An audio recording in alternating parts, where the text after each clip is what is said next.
Boar's Head is bringing a slice of Japan to the deli. Introducing Boar's Head Ichiban Teriyaki-style chicken. Tender, slow-roasted chicken breast, coated in our signature teriyaki glaze, where ginger, garlic, and a hint of brown sugar meet for a flavor that's both sweet and savory. New Boar's Head Ichiban Teriyaki-style chicken. The bold flavor of Japan. Now at the deli. Only from Boar's Head. Compromise elsewhere. Blog Talk Radio. Here we go.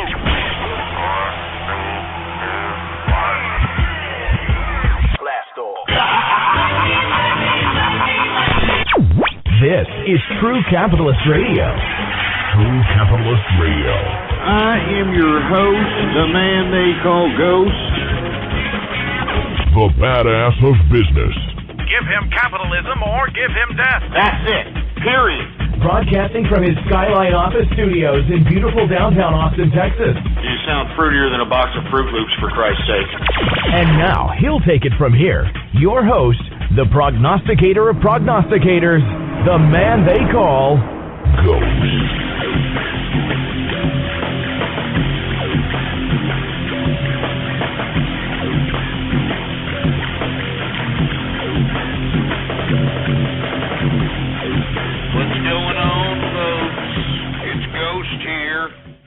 Once again, and I want to thank everybody for tuning in with me.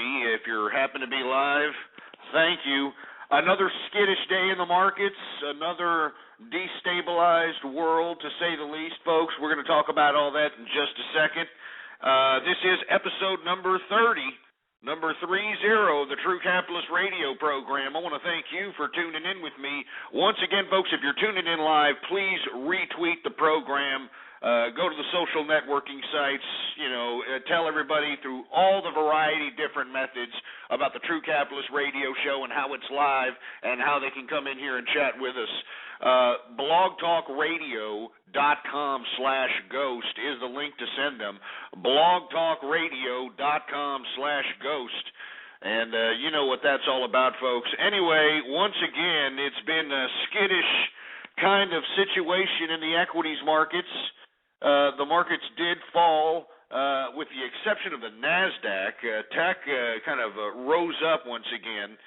But other than that, S&P and the Dow Jones Industrial fell for a third day. But it did rebound off much of the lows that were sold off within the past couple of days. I mean, we did have some serious sell-offs into the triple digits in the Dow Jones Industrials, and we kind of rebounded from those. Oil drops, believe it or not, in middays trading at about 1:30 Central Time, give or take a couple of minutes, when rumors started circulating around Wall Street that unfortunately, not unfortunately, but unfortunately that this was unsubstantiated, that Muammar Gaddafi had been killed or shot. And, basically oil prices plummeted. We were seeing oil prices up to about $100 a barrel in early morning trading for all the folks that are keeping up with the oil futures. We saw it, sweet crude, up to about $100 a barrel, but it closed out considerably below that price. And it was based upon this rumor out on the trading floor that Muammar Gaddafi had been assassinated or had been shot, been mortally wounded of some sort. So we're going to talk about that. We're also going to talk about how unemployment insurance, people who have filed for unemployment this week dropped 22,000 less than last week. So we're making some progress on less people filing for unemployment for the first time. And we're going to talk a little bit also about Madison, Wisconsin, under occupation, as tens of thousands turn out to demonstrate out there in the Capitol because, we want teachers' unions, and we want to be able to have collective bargaining. We want to be able to exploit the teachers and exploit the taxpayers. That's what we want. So we're going to talk about all that. Once again, folks, please, if you're listening in live, retweet the program, spread it around like wildfire, blogtalkradio.com/ghost. But let's go ahead and overview the markets really quick so then we can get to the crux of the program. Dow Jones Industrials still lost today. It was down 37.28 points, a change of minus 0.31%. 0.31% in the negative. It closed out at 12,068. S&P 500 closed out at 1,306. It was in the negative 1.30, a change of 0.10%.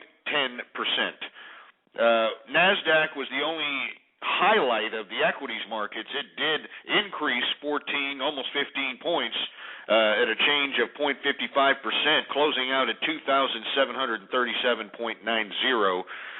So the equities market's kind of a little skittish, a little bit better than the triple-digit lows that we were used to here in the past couple of days. So I'm happy to see that the true capitalist portfolio went back to normal. Everybody's portfolio should have gone back to normal, not necessarily back to normal of the gains that we've been seeing within the past couple of weeks, but normal in the sense of being adjusted given the economic data, the indicators, earnings that are coming out, so on and so forth. But anyway, now that we've gone over the equities markets, let's go over to the commodities, because commodities are a big story here. Because of the news of Muammar Gaddafi's alleged assassination, I mean, this was all over Wall Street, folks. At about 1:30, it started hitting the trader floors, and they started selling off based upon this rumor, based upon this hysteria. Now, this is really, really upsetting to an investor like myself who, basically believes that the assholes out there kind of know what they're doing and are not going to be impulsive jerk-offs like the average person in America that are going to be a little concerned about their nest egg, as opposed to hedge fund managers and mutual fund managers managing all these millions and hundreds of millions of dollars.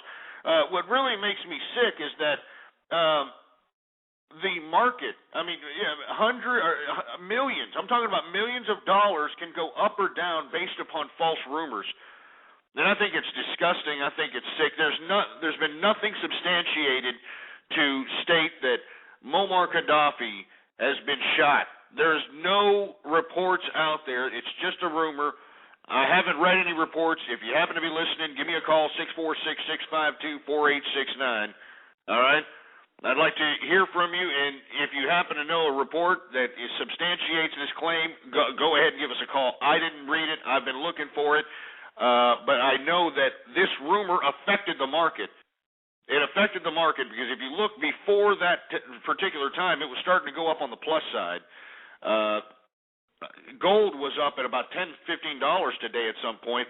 Now, once this rumor happened that Muammar had been somehow assassinated, it just completely plummeted about $10. It was on the negative about $10. Same thing with oil. Oil was on the plus side until this Muammar Gaddafi rumor, and then it went on the negative. Let me go ahead and read off the commodities. Brent crude, okay? Brent crude right now is still high, even though there was a minor sell-off. It was down 60 cents. The price of Brent crude, which is the crude that is shipped out to Asia and Europe, is priced at $110.65 a barrel at this point in time. Gasoline futures are up. Well, actually, they're down. You would think they would be up, but they're down, probably based upon this ridiculous rumor about Muammar Gaddafi being shot, down 50 cents. Heating oil futures took a dive, also down $3.71, a change of 1.28%. Natural gas futures sold off, a little bit of a sell-off, down 6 cents, a change of 1.63%. Sweet crude, we were looking at gains all day up until this ridiculous rumor about Muammar being assassinated. All right? Muammar, it was all over the Wall Street trading floors, and these goofs bought it. They bought it to the point where they started selling off on crude. It was up all day, and it makes me sick. It was down today, $1.49, basically a change of 1.52%, closing out at $96.61 a barrel of sweet crude, which is what North America consumes.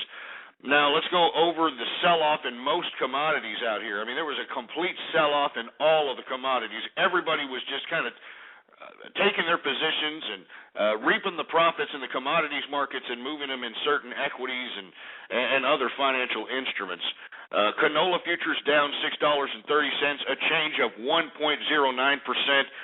Cocoa, even though we're still having destabilization in the Ivory Coast, which distributes most of the world's cocoa so we can make chocolate and those types of little tooth-rotting treats, cocoa was a sell-off today at about -$7, a change of 0.30%. Coffee futures continues their sell-off. It was down $4.80. Corn futures, of course, we were going to continue to see a corn sell-off. I mean, they were at all-time highs, and it was ridiculous. I'm going to the damn store to get me some corn, because I like to barbecue. I'm from Texas, you know what I'm saying? We got a good community rooftop center in my condominium. We go to the rooftop. I like to go out there and do some barbecuing. And I like to grill a damn corn on the grill when you got it smoking with some pretty good damn mesquite wood underneath there, boy. Oh, yeah. You throw some ears of corn on there and with the husks and all and let that grill cook that corn in there. I go to the damn store recently when corn were at all-time highs. It was $1 for an ear of corn. $1 for an ear of corn. It made me sick.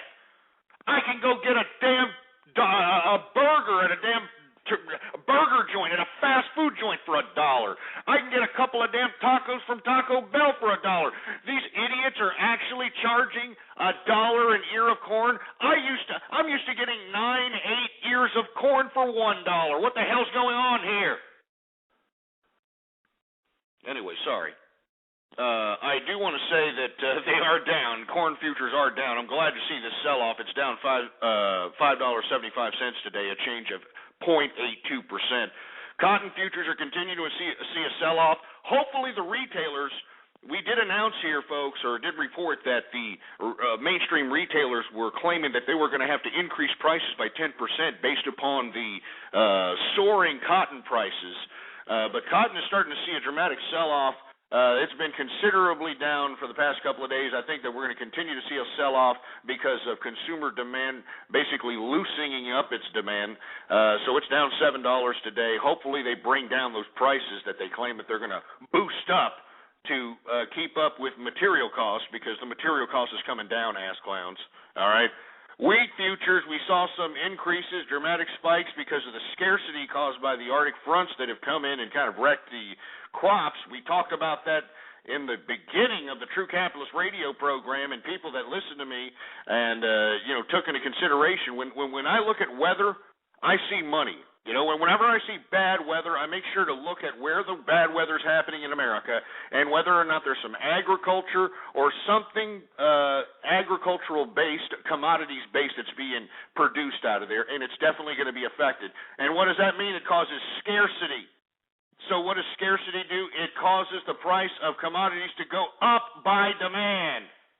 But we've seen some sell-offs in the wheat futures market. It's down today, $17.50. Sugar up 47 cents today, a change of 1.72%. Lumber down $10. Considering that we saw some decent economic data come out of the real estate market, lumber's still down $10 today. Oats, there was a sell-off on oats after dramatic gains. It's down $15, a change of 3.90%. And wool futures evened out at not basically moving. It's just evened out, 0% increase or negative. People sold off on gold, folks. It was up for the past couple of days. They've sold off on it. It was down. It's down currently at $11.70, a change of 0.83%, closing out at $1,400, a little over $1,400 an ounce of gold.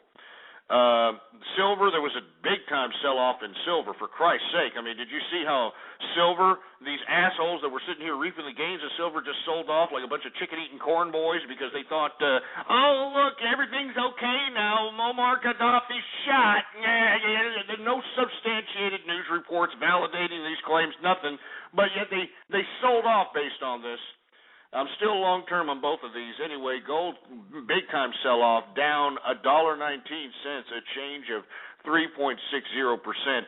Copper, folks, we've been seeing dramatic sell-offs because they were selling off their positions in copper, which had seen all-time highs, and putting them in other financial instruments to basically reap the brunt end of the recourse of the destabilization of the world here. From those sell-offs, we've had some gains today. People are buying into copper, $5.05 on the plus side, a change of 1.18%. Cattle futures, folks, we had a sell-off, minus 20 cents. Cattle feeder futures coming back up once again. Cattle feeder is actually worth more than the goddamn cow itself, folks. It's not a joke. That's the only reason why you're seeing high meat prices out here. Damn cattle feeder future keeps continuing to rise. We saw a little bit of a negative pullback yesterday, but that was like once in at least a couple of weeks that I've seen cattle feeder futures going up you-know-what. Anyway, cattle feeder futures up 62 cents, and hog futures down $1.42. So everybody's not hooking up that bacon, you know. People aren't cooking the all-American fucking breakfast and all that crap. So anyway, that's your news, folks. I want to hear from you, 646-652-4869. I think there's a lot more important things to talk about out here. I think that it's a rather disgusting display of skittish, helter-skelter investor mental capacity when you've got sell-offs in commodities, oil and gold specifically, and runs on certain stocks based upon rumors. Rumors, all right? That Muammar Gaddafi had been shot to death. He was not shot, or if he is shot to death, there's no report substantiating this. I hope the son of a bitch is dead. But there's nothing substantiating this crap. I've looked, and there's nothing substantiating it. I mean, but it's a disgrace. But, then again, the reason people, sold off on commodities, because commodities are safe plays when it comes to sell-offs in the equities markets, because there's a lot of good economic indicators out here, folks. I mean, unemployment. People that file for unemployment because, like, man, I can't find no job, baby. I can't find no job, so I got to feed my kids. I got to feed my kids up in here, baby. You understand that, baby? I got to feed my kids. Well, anyway, it was down 22,000 from last week. I don't know if you remember last week we reported over 400,000.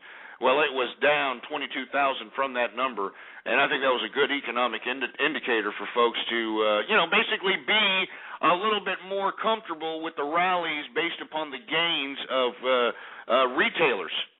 I mean, this week we've had Macy's on the plus side. We've had, Home Depot on the plus side, Lowe's on the plus side. We've had all these retailers on the plus side out here. Sears on the plus side. I mean, there's a whole bunch of people that announced that they had, a better than expected earnings, and this is why you have, these types of impulsive reactions to what would be good news. If Muammar Gaddafi was shot to death, it'd be good news. It'd be stabilization in the oil markets. The price of oil would come down. The price of gas will come down. And if the price of gas came down, people would know that people would have more money in their pockets to go out to the stove and spend money, baby. So anyway, I want to hear from you. Are you spending money? Are you living lavish? Are you living large? Do you have a job? I want to hear from you right now. 646-652-4869. You got some expendable income that you're going to spend here in the next couple of months? You're going to make large purchases? I want to hear from you. I want to hear from the people. There's a lot of people listening in. I want to hear from you. 646-652-4869 is the number to call here.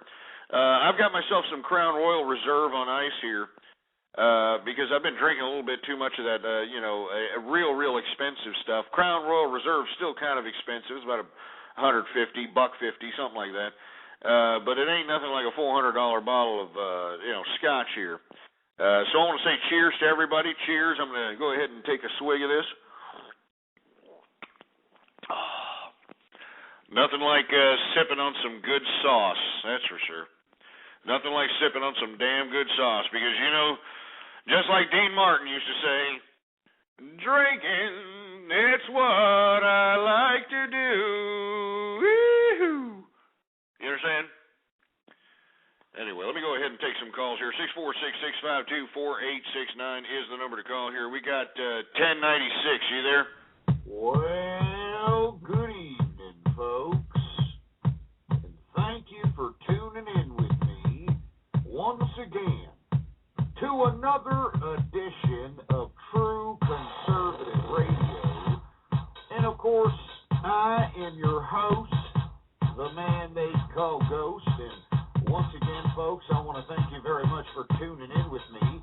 I do want to say that last evening's show was definitely one of the highest-rated live broadcasts conducted here on the Lolcow Radio Network. Definitely one of the highest-rated live broadcasts conducted here on the Lolcow Radio Network.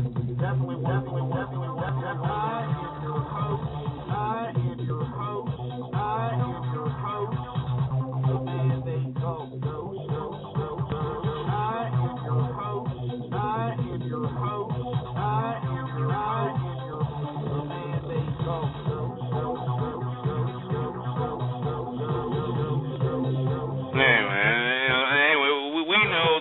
Ghost remix has been out there for a long time, all right? The Ghost remix has been out there for a long time. I got to credit Finn for that. Finn, he knows who he is. He's the guy who, hooked up the Ghost remix. It's out there on YouTube. It's him, but, thanks for playing it. It's good reminiscent memories. As a matter of fact, I think I'm going to go out and download it now. And, maybe play it tomorrow. As a matter of fact, I'm going to bust a rap tomorrow for all these people that keep calling me up, or not calling me up, they're emailing me up and saying that, hey, baby, we don't appreciate how you talk about rap, man. Rap is taking people out the ghetto, baby. Don't you understand? They ain't taking the people out the ghetto, man. Well, I'm going to bust a flow tomorrow. I'm looking for a good beat, I'm looking for a damn good beat so that I can bust a damn flow. As a matter of fact, there is a Ghost freestyle out there, if you can find that on YouTube, believe it or not. There's a Ghost freestyle. For some reason, I just busted a flow one time because people were just pissing me off and started busting a flow. It sounded great, but we're going to do that tomorrow because it's Baller Friday tomorrow. But I'm going to prove to everybody that rap is crap. Rap is crap, and I'm going to prove it tomorrow. But I want to talk about all the good economic indicators out here, folks. There's a lot of good economic indicators is the reason why these assholes in Wall Street were taking credence in the rumor that Muammar Gaddafi had been shot to death. Not to mention that claims for unemployment went down 22,000 from last week, but mortgage applications jumped 13% from last week. That's right. Mortgage applications have actually jumped 13.2%. So, that's a decent economic indicator here. That's why these guys, when they heard, or it was rumored, there's no substantiated claims or reports or from any credible news organization that has substantiated that Muammar Gaddafi has been assassinated, shot, killed, mortally wounded, anything. But it got around Wall Street and in the trading floors, and these idiots reacted on it. But the reason they reacted on it is because, hey, look at all these good economic indicators. We're having good earnings coming out from a lot of different people. Have you seen Priceline.com, for Christ's sake? Let's go ahead and take a chart for Priceline.com really quick. Hold on, let me go ahead and pull that up. I believe the symbol is, yes, PCLN is the symbol. Folks, it was up $36.35 today because of better than expected earnings. Do you understand that? Of course, the price of the stock, is over $400, but that's because it's got low market capitalization. But still, I read the reports that, what is this? Priceline.com actually had, an increase of 70% in their earnings from what I read. All right? It makes me sick. This goes to show you, and investors also, that, look, even though there's destabilization, there may be some credence in this consumer confidence here. People are saying, maybe they're thinking, hey, it could be the end of the world. Who gives a crap? I'm going to go out with style. I'm going to go out and make large purchases. I've got a decent job. I've got some credit. The whole 9 yards. But Priceline.com today came out with better than expected earnings, 70% increase in revenue from what I read. It was up $36.35, an increase of 8.53%. These are the types of things that are increasing the equities market, these types of indicators. All right? Anyway, let me go ahead and take a swig of this, and I want to hear from you folks. 646-652-4869. Let me take a swig here. Oh, man. That's the problem. I start drinking a little. You're supposed to sip on stuff on the rocks. If you're ever going to, take a drink on something on the rocks or straight up, you're supposed to sip it, man. That's what you're supposed to do. But you see, I'm a pretty well-fashioned beer drinker. And people out there in radio land always say that I am not really drinking beer. It's a sound effect or something of that nature. No, folks. I'm really drinking beer. All right? You want to know why? Because I can do that. All right? I can do that. That's why. But the problem with chugging beers is that you start chugging this damn alcohol. This straight-up alcohol. And before you know it, you're damn sloppy drunk. You're at the point where it's damn near blackout session, and I don't want to get that way, I like to be Dean Martin drunk, and Frank Sinatra, drunk. Sammy Davis drunk. Like, oh yeah, babe. Oh, I'm just sitting here, babe, just having myself a little cocktail, babe. Seriously, I just like being, that kind of drunk because drinking is what I like to do. Woo! Anyway, folks, 646-652-4869. Let's take some callers, shall we? 111, you there? Hey, Ghost, how's it going? What's going on, man? I'm just sitting here cracking a dose of Keys. I just wanted to say, ChaseFisher.org. Shut your mouth, all right? Why don't you go eat the foreskin of Chase Fisher, whoever the hell that is, all right? Whoever the hell that is, I stomp a mud hole in his ass and then kick it dry and then take a dirty yellow bubbly piss in it. So don't sit here and give me this crap. I'm sick of hearing you. I'm sick of hearing you idiots call up about that. I'm just so stop. Piece of crap. 646-652-4869. Since nobody's really concerned about how the equities markets were affected by rumors, I guess everybody's like, hey, who cares? Yeah, barrel roll, barrel roll, barrel roll, barrel roll. I guess they're just doing that or something, so we're just going to go ahead and move on to something else. And I think that we're going to spend a considerable amount of time on this particular subject matter because it's making me sick. Do you understand? It's making me freaking sick. And I'm talking about the goddamn teachers' unions in Wisconsin that are out here causing a ruckus like we're supposed to care.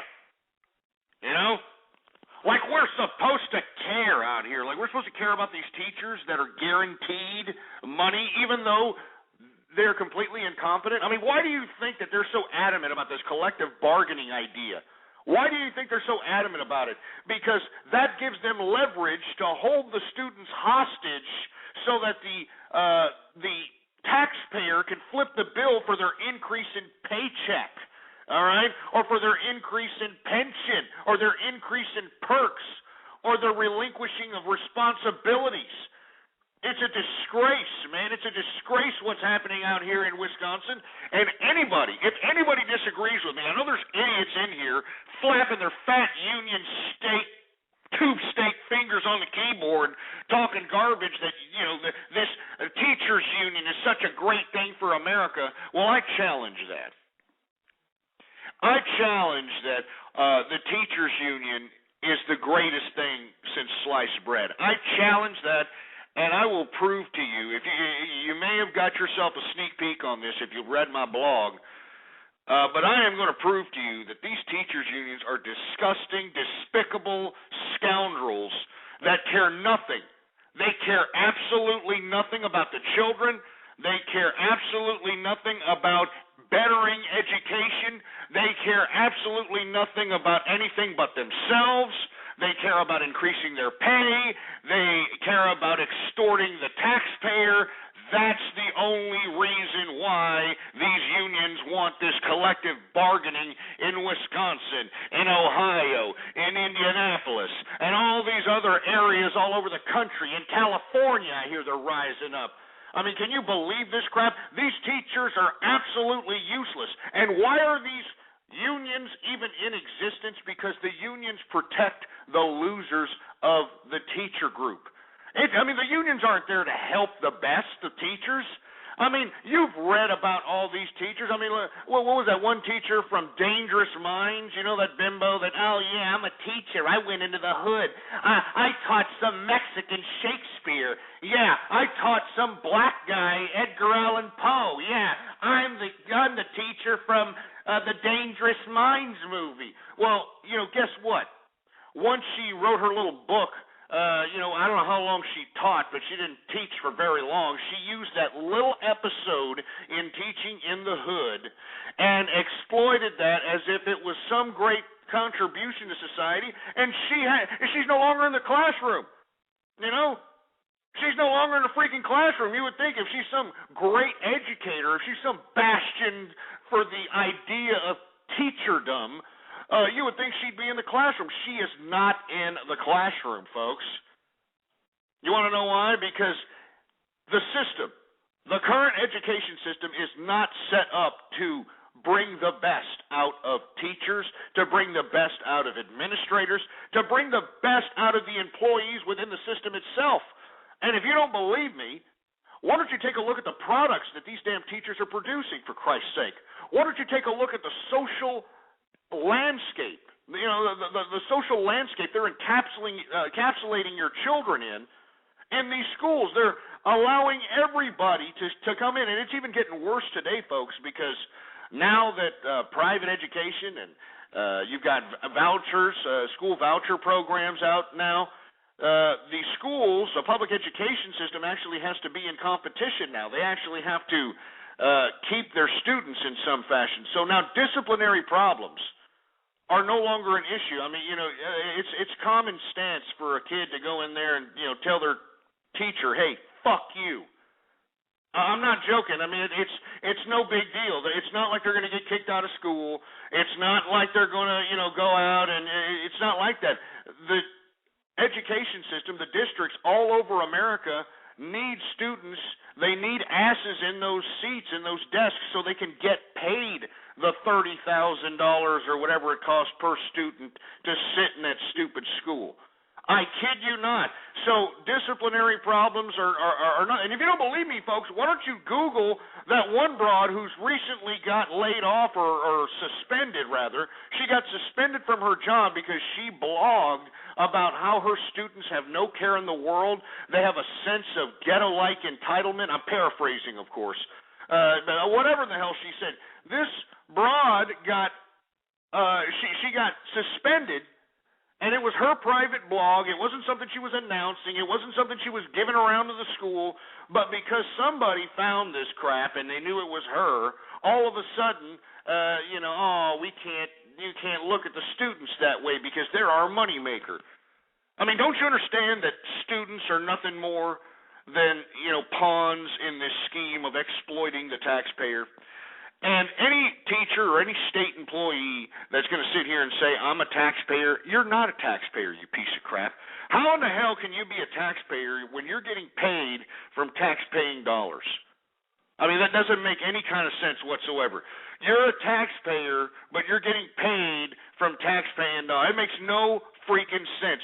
The type of leverage that teachers' unions and public employees have on this country is disgusting and despicable.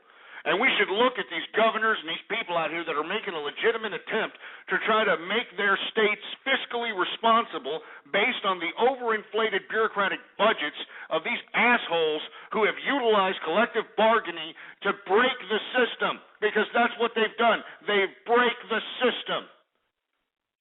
Now, before I play this clip, because I'm going to play a clip from some bigwig of the teachers union. I'm talking about the lawyer of the biggest teachers union in America. It's pretty much the teachers union of America because it has subsidiaries, it's got offshoots.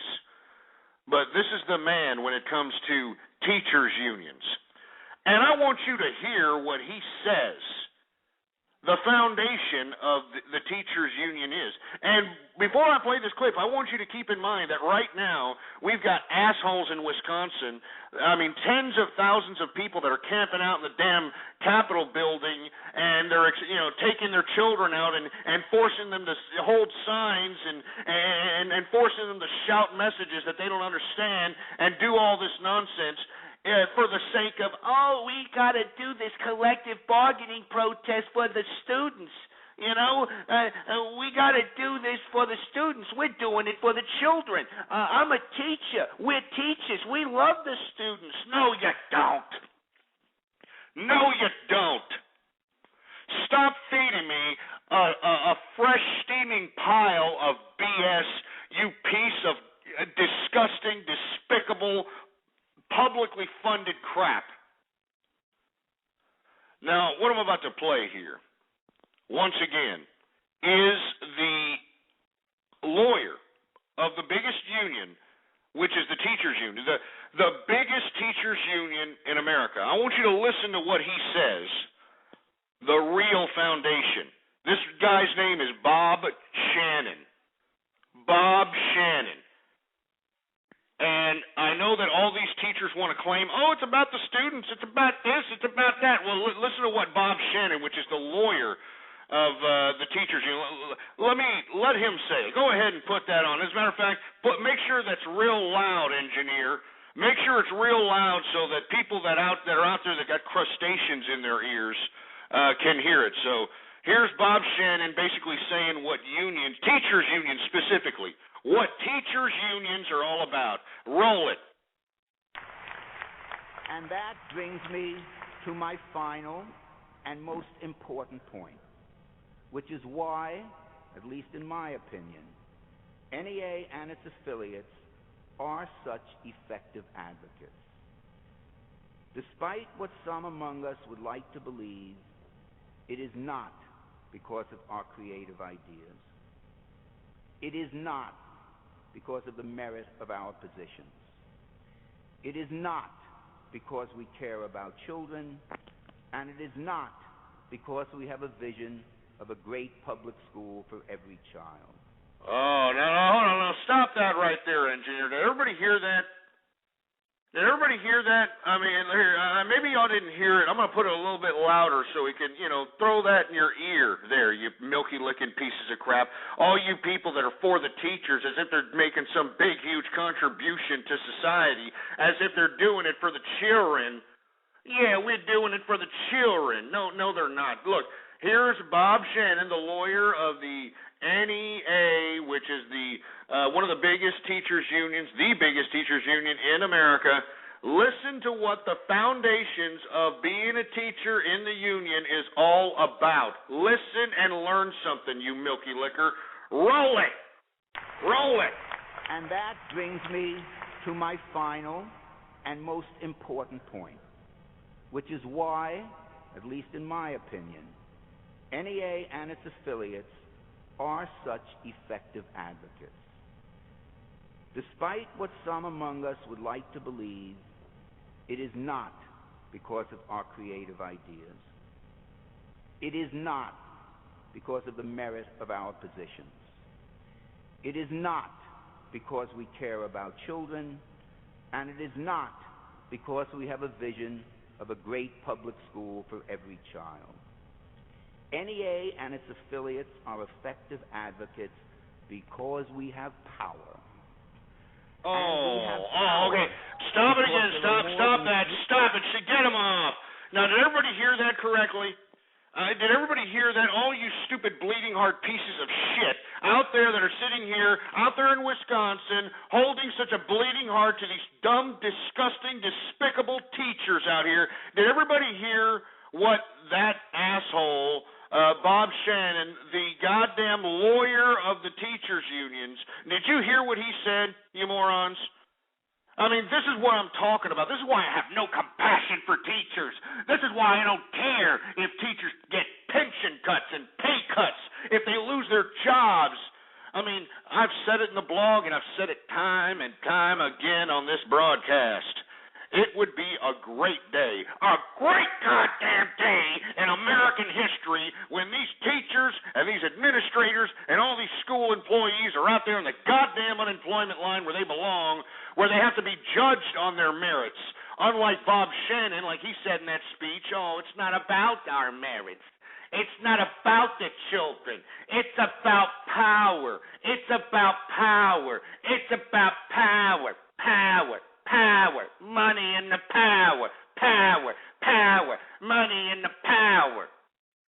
That's what it's about. The only difference is that they can't make money in the private sector. So what do? They get this communist idea working for the government, utilizing collective bargaining to exploit taxpayers, and they've been doing it for too long. Remember, folks, in 2008, everybody in the private sector, everybody who was working was affected by the economic recession of 2008. Everybody except for these teachers, because they were guaranteed salaries, they have lifetime tenures. All right? Lifetime tenures. They are employed for life. They've got contracts that guarantee them increases. Every year they're employed, no matter how good or how bad of a job they do. This is what has happened to our education system, folks. It's a disgrace. And it's because of the goddamn unions. Now, I'm going to let Bob Shannon finish his speech because I think that everybody needs to understand what this idiot is saying, put it in their despicable, disgusting heads, let it roll around in there, and realize that this is America, that this is our country. A despicable, disgusting, useless group of teachers are dumbing down our children, and they're utilizing communist unionism to extort the capitalists of this country. And let me tell you something, the capitalists aren't going to take it for much longer. The capitalists are not going to take it for much longer because we are going to stand up and say, hey, you're not going to sit here and continue to extort us anymore, you pieces of unionized crap. You're not going to sit here and extort the capitalists, the people who supply the taxes for you assholes to get your inflated bureaucratic budgets. You know? One more time. This is Bob Shannon, the lawyer of the teachers' unions, the same teachers' unions that are sitting here exploiting our students right now, our students in Madison, Wisconsin. They're busing them out there so that they can protest with the teachers. And the students don't even know why they're there. Students don't even know why they're protesting. They're holding the education system hostage so that they can continue their collective bargaining ways, so that they can extort from the taxpayer. And us capitalists, we're not going to take it. Now, once again, I want you to listen to Bob Shannon, and I want you to realize that this idiot is completely serious. I mean, this guy has no qualms about saying what it's all about. It's about the power is what he's saying, the power. Now, I'm going to go ahead and let the engineer roll this clip, engineer, and he's going to roll it again, and I want you to listen to it, and I want you to listen to it good. So all you bleeding hearts and all you pieces of leftist crap that are sitting here trying to suck the emotion out of America with these protests and with these ideas that, oh, it's from the teachers, and we care about the kids, and we care about the children.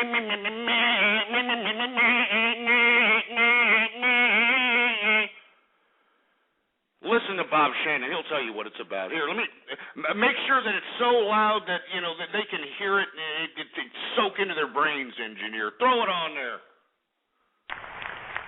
And that brings me to my final and most important point, which is why, at least in my opinion, NEA and its affiliates are such effective advocates.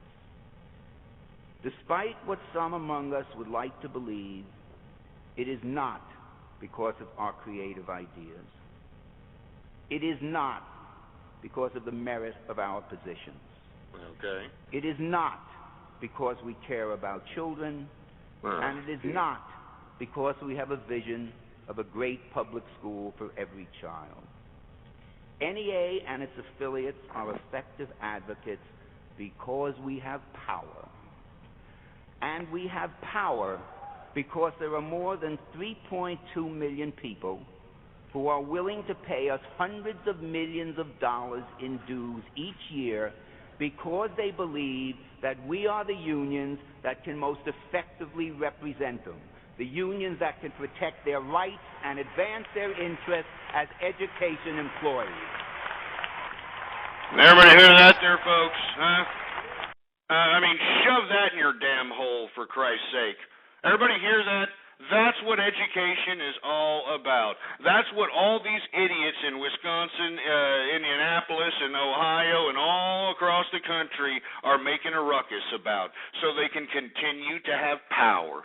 So that when another economic contraction happens, all right, when another economic contraction happens, all of a sudden, the safety net, these asshole lifetime tenured employees that are not only going to continue to get pay raises each year, but are also going to continue to get pensions. You know, when they retire, I mean, some of these idiot teachers retire at $85,000, $90,000 a year, believe it or not, because of lifetime tenures. I mean, just imagine if you, get hired as an employee of a district, and you were hired, 30 years ago at about $28,000, whatever the hell the going rate was, and you got about $1,500 to $2,000 increase every year for 30 or 40 years. That's some serious damn money.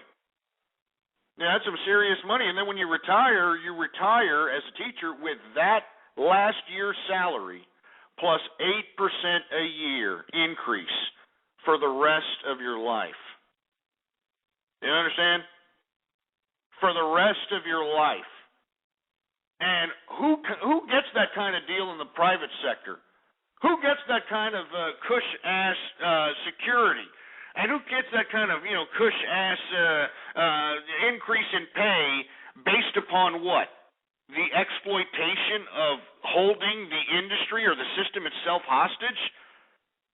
It's disgraceful, man. It's just utterly disgraceful, man. It makes me sick. I mean, how does it make you feel?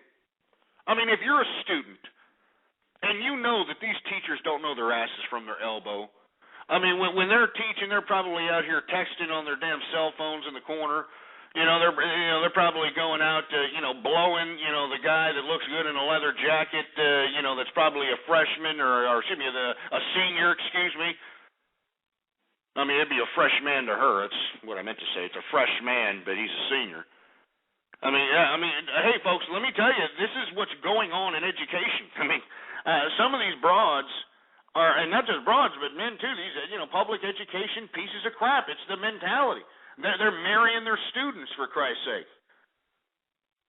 I mean, it's disgraceful, man. Anyway, 646-652-4869. I mean, how do you feel after hearing that? How do you feel after hearing Bob Shannon? All right, this is the lawyer of the NEA, which he was actually retiring at that speech. It was a speech of his retirement. But, I mean, he's basically telling the individuals that were there, which was some teacher convention, that it's not about the children, it's not about the merits of our teaching, it's not about anything else but the power. The power. Give me a break. 646-652-4869. Let's take some callers here. I mean, how the hell do you feel about it? How the hell do you feel about this, Bob? How do you feel about these Wisconsin protests and, these teachers' unions holding hostage the damn students so that they can continue to get increase in pay and pensions and perks and, paid vacations and sick leave and all this crap? It's disgraceful. Take a chug of this Crown Royal here. Good stuff. Anyway, let's hear from you. 646-652-4869. Well, there's nobody even calling, for Christ's sake. What? Is everybody in shock?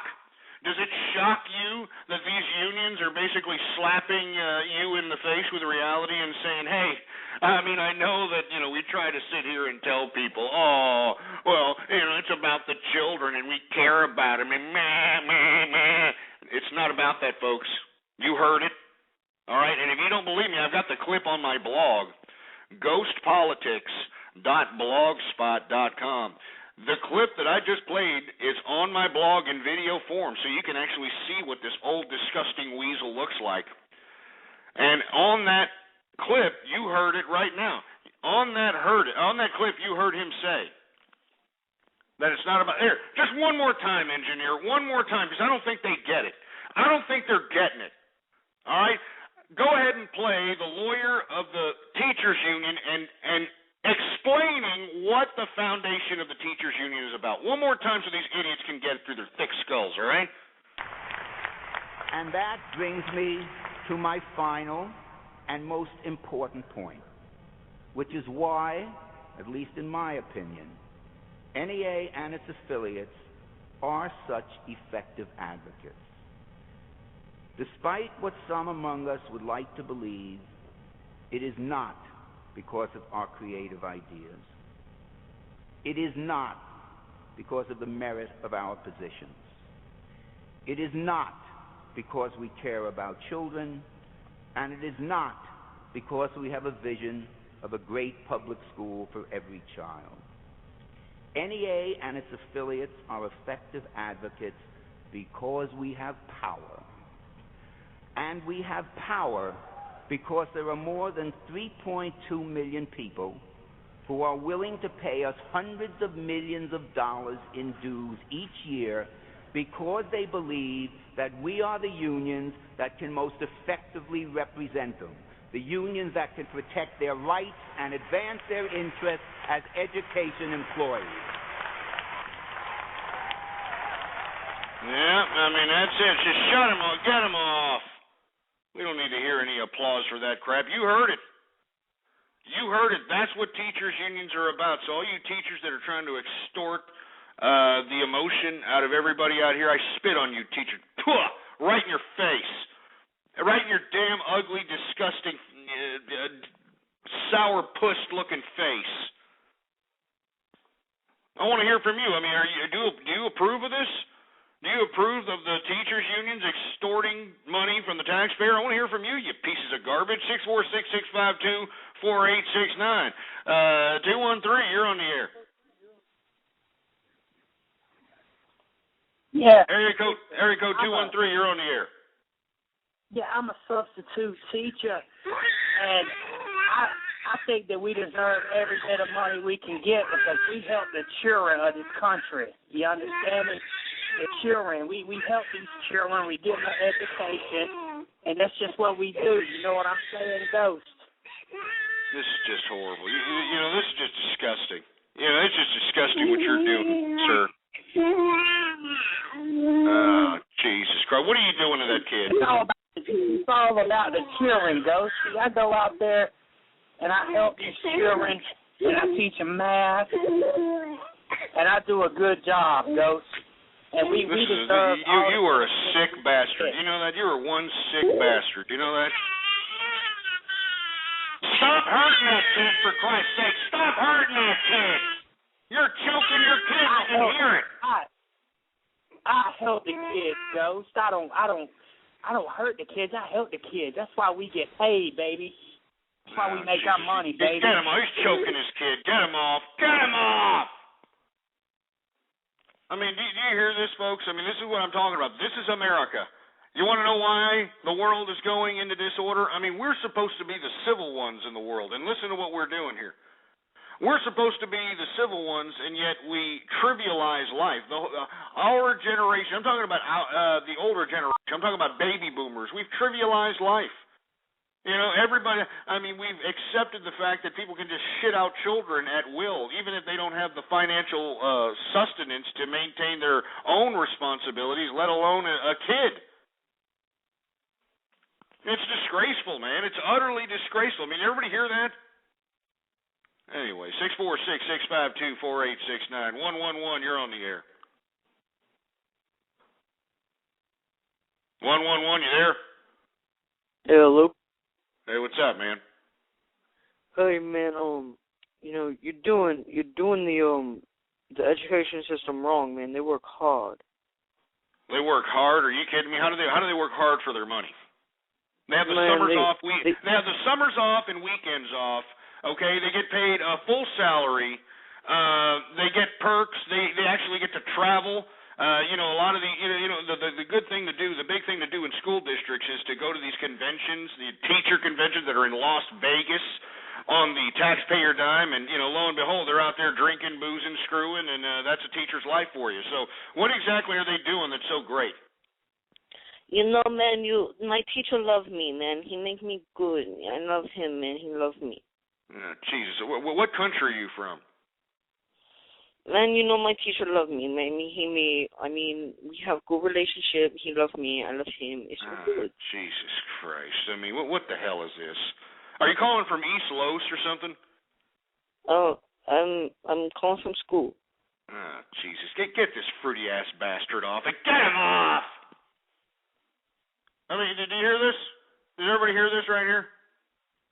This is it right here, folks. I know that everybody, thinks this is unbelievable, but this is America. I know that people want to hide behind a corner and hide in their homes and only, watch broadcast television that gives them a certain interpretation of reality, but this is reality. This is what's encompassing this whole goddamn country, folks. This is the majority of America. I wrote a blog last night about Rahm Emanuel being elected mayor of Chicago, all right? And this is why I just have no respect for the political system in America any longer. No respect, because as long as we have the average everyday schmuck with the right to vote, we're going to continue to get these disgusting, despicable losers that we continue to see in office today. Rahm Emanuel is a poster child of bad, bureaucratic bullshit. All right, let's put it how it is. It's bad, bureaucratic crap. He's a useless bureaucrat that has done nothing. Okay? And for those of you that didn't read the blog, I'm going to surmise it here. Ghostpolitics.blogspot.com is where you can read the blog. But let's talk about Rahm Emanuel. Right now, he's elected mayor of Chicago. Remember, they just barely put him on the ballot because he's not even a legitimate resident of the damn city of Chicago, but somehow he was able to take it to some court system and some appellate court that allowed him to go ahead and be put on the ballot. And because, Chicago obviously are a bunch of absent-minded idiots that like deep dish pizza, which contradicts the whole concept of a pizza, but okay. These idiots are out here voting for this moron. Now, what has he accomplished in life? What's this guy's accomplishments in life so that he can set policy and be over authority over us? Well, let's take a look back, shall we? All right. Now, the only private sector job that Rahm Emanuel has held outside of any crony-appointed private positions that he was given during his tenure as a bureaucrat, his only actual job that he got on his own was at an Arby's as a teenager. All right, he worked at an Arby's, believe it or not. The roast beef, $5 for $1 sandwich, whatever. You know what I'm talking about. That roast beef crap, I don't know how they're staying in business, but whatever.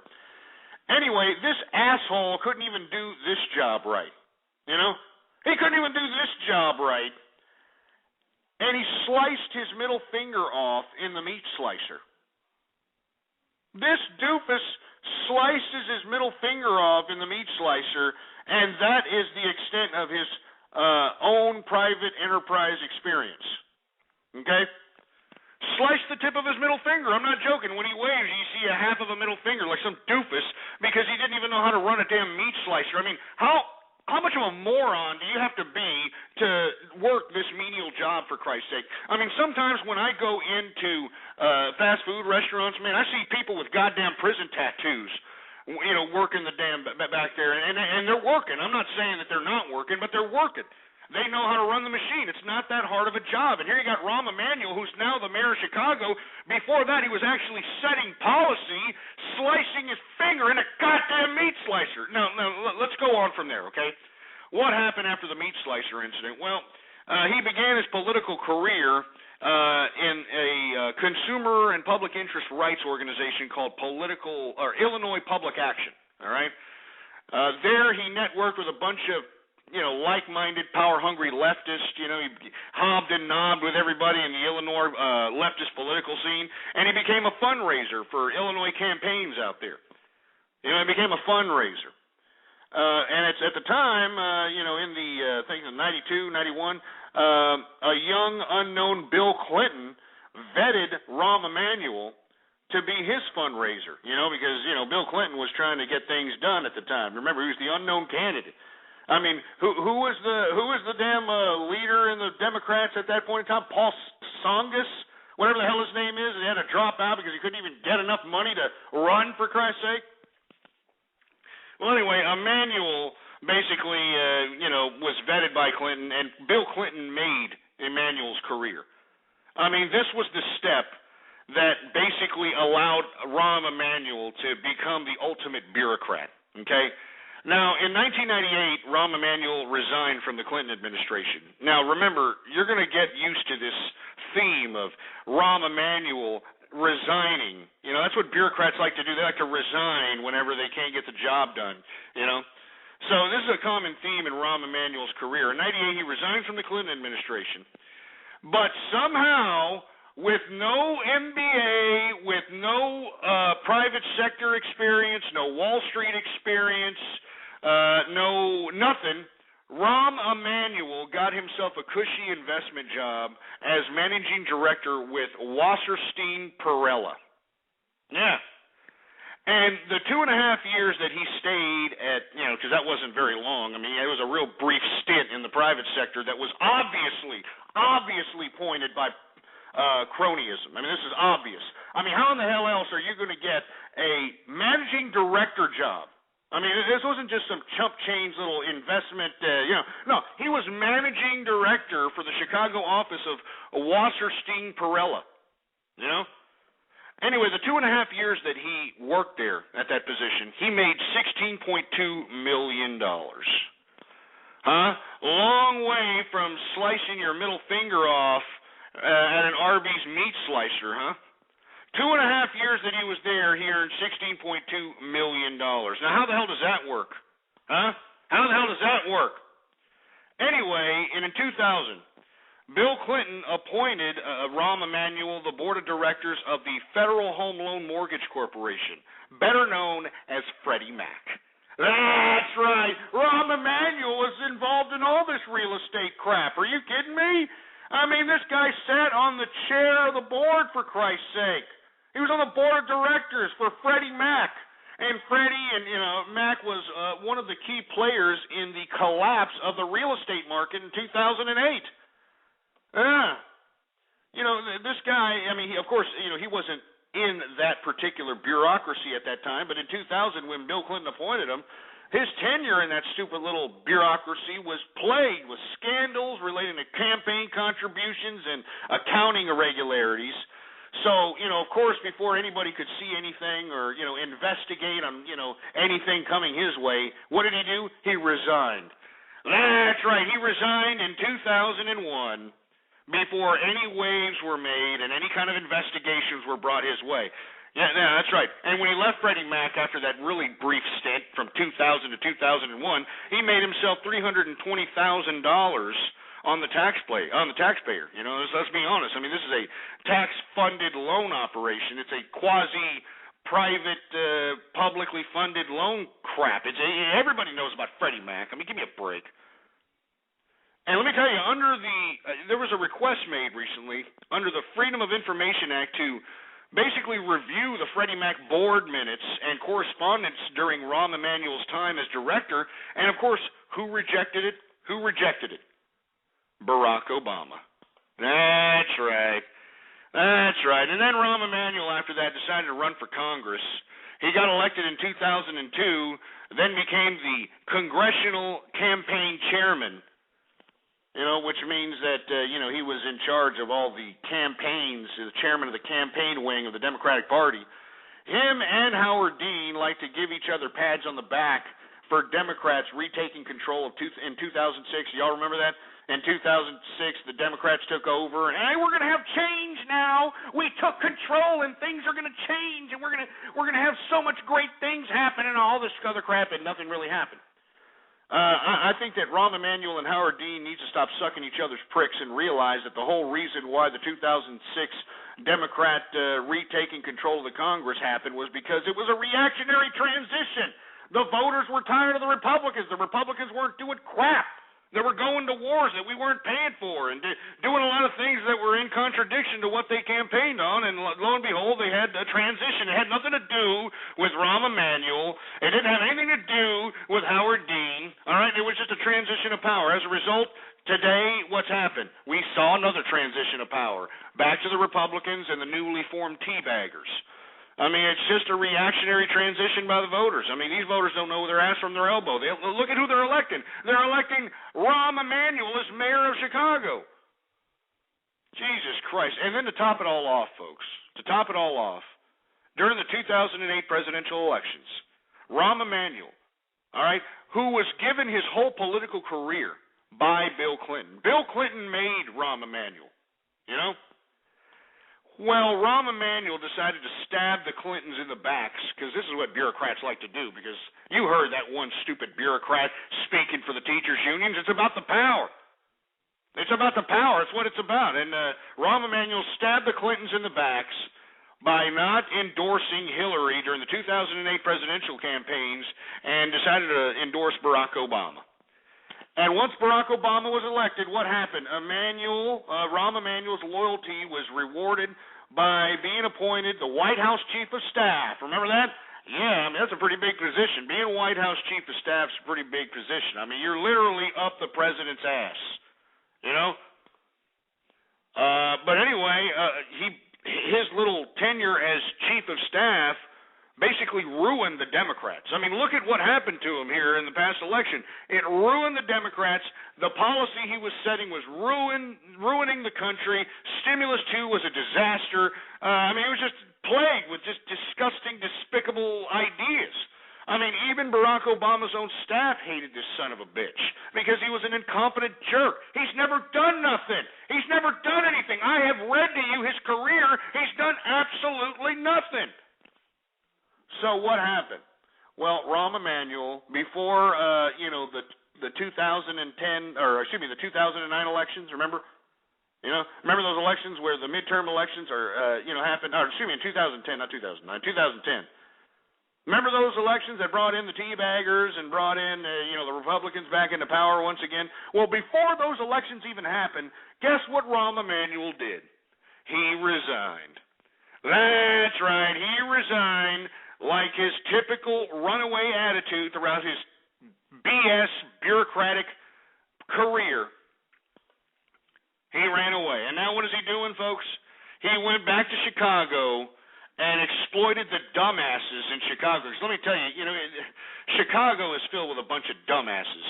I mean, I have to be honest. I mean, everybody that's ever came out of Chicago is a complete idiot. I mean, Rod Blagojevich, I mean, that's all I got to say. I don't even have to say anything else. Rod freaking Blagojevich. Rod Helmet Hair Blagojevich. That's all I got to say, for Christ's sake. And here you go. You've got Rahm Emanuel being elected mayor based on what? Based on what? I mean, this is what makes me sick about bureaucrats, man. They're failures in the private enterprise. They're failures in human beings, and yet they can go into a political system which is supposed to consist of public service. Remember that? That's what it was supposed to consist of, public service, and yet these idiots can make careers that can create millions of dollars for them. I mean, how did Rahm Emanuel become a millionaire? He was given a position in a Wall Street investment banking firm and was given what damn figure I said again here? I got it right here. $16.2 million for his 2.5 years worth of work at this firm. Huh? How many people you know with no experience, no education, no MBA, and nothing? I mean, how in the hell? How many people do you know that get this kind of stuff? And yet the people of Chicago elect this guy like he's going to do some crap. It's sick. This is why America sucks. This is why the American political system sucks. This is why every politician in America sucks, because we need some reform, and we need it now.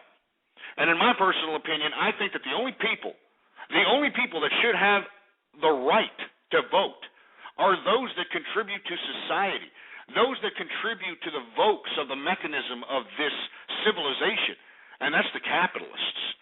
That's the people who actually pay the taxes. These are the people that pay the bills, all right? where you have to show yourself a tax return and show that you actually paid taxes before you vote, I think that we're going to continue to see these disgusting, despicable, bureaucratic assholes in Washington, in power, that are completely incompetent, that don't know what they're doing, and they've got the taxpayers' money to basically cover up screw up after screw up after screw up, for Christ's sake. You know? I'm serious, man. It's sick. How in the hell can the people of Chicago elect this moron? Can somebody explain this to me? He's done nothing, and he's a millionaire, huh? This is why I hate bureaucrats. I'm telling you, I spit on bureaucrats.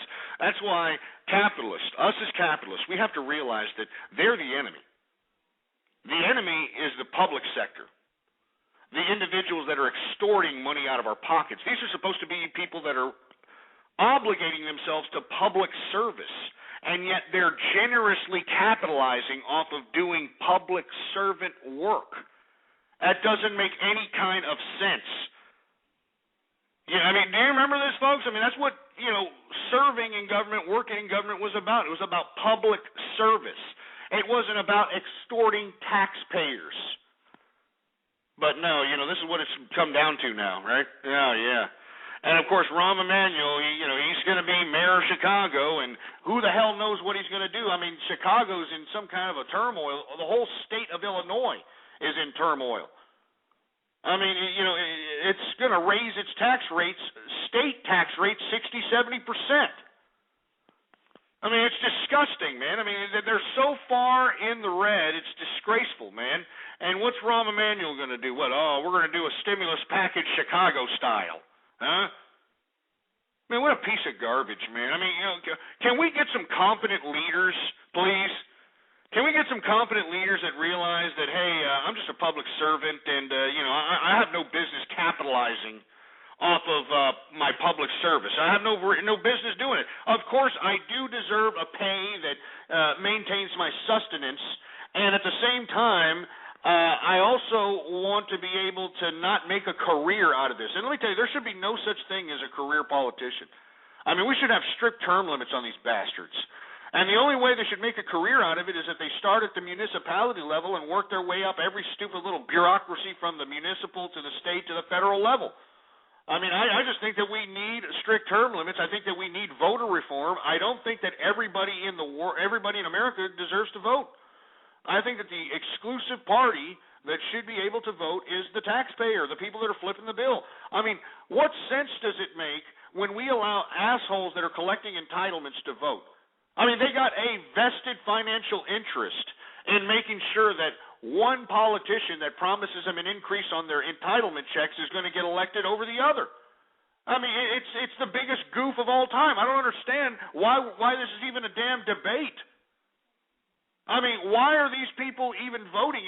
These are the people that voted in, these assholes that are in power today, these losers that, voted for Barack Obama because he's got nice teeth and voted for George W. Bush because he can, have a beer with the bastard. I mean, this is why people did this crap, man.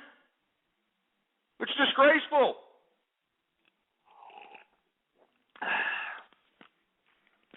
And until we rectify this contradiction within our society, until we realize that not everybody deserves to vote, not everybody deserves to, be able to participate in public service, all right? I mean, all you got to do, in my opinion, to vote is work. It doesn't matter what you do for a living. It doesn't matter if you're cleaning enema bags, if you're flipping burgers, if you're cleaning shit bowls. It doesn't matter what you're doing, just as long as you're getting paid and paying taxes to do it. You should have a higher level of authority in this country than everybody else that isn't contributing whatsoever. I mean, isn't this just? Isn't this just common sense, for Christ's sake? I mean, good God, man. I'm sick and tired of having my damn taxes extorted out of my pocket. I have money extorted out of my pocket. As a matter of fact, I got to pay corporate taxes in March. If you happen to have a corporation, you pay your taxes in March, for Christ's sake, and you pay your personal income taxes by April 15th. But, I'm extorted money, for Christ's sake, I mean, I feel like I'm being raped. I feel like I'm being raped, for Christ's sake, and there's nothing I can do about it because the PO in America and the old baby boomer bastards and all these mooching-ass pieces of crap are just, sucking the emotion out of the American people.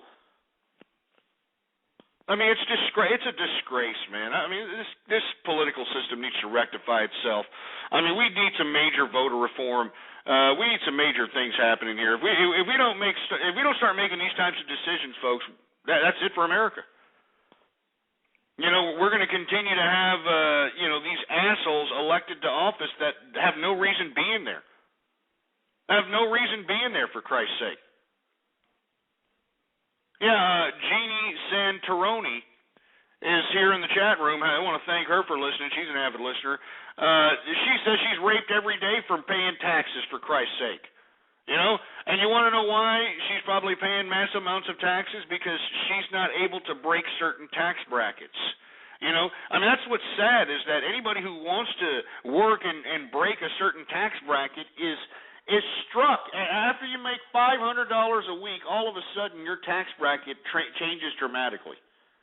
I tell kids all the time, that I see out in the streets, and I happen to talk to them out here in Austin. I tell them, look, it's easier and better to have a couple of jobs that can pay you under $400 a week than it is to have one job that pays you $800 a week. Because once you go over that $500 mark, folks, you go into another tax bracket, and there's a lot more money taken out of your damn check. And especially if you're a single person, you ain't got no kids, baby.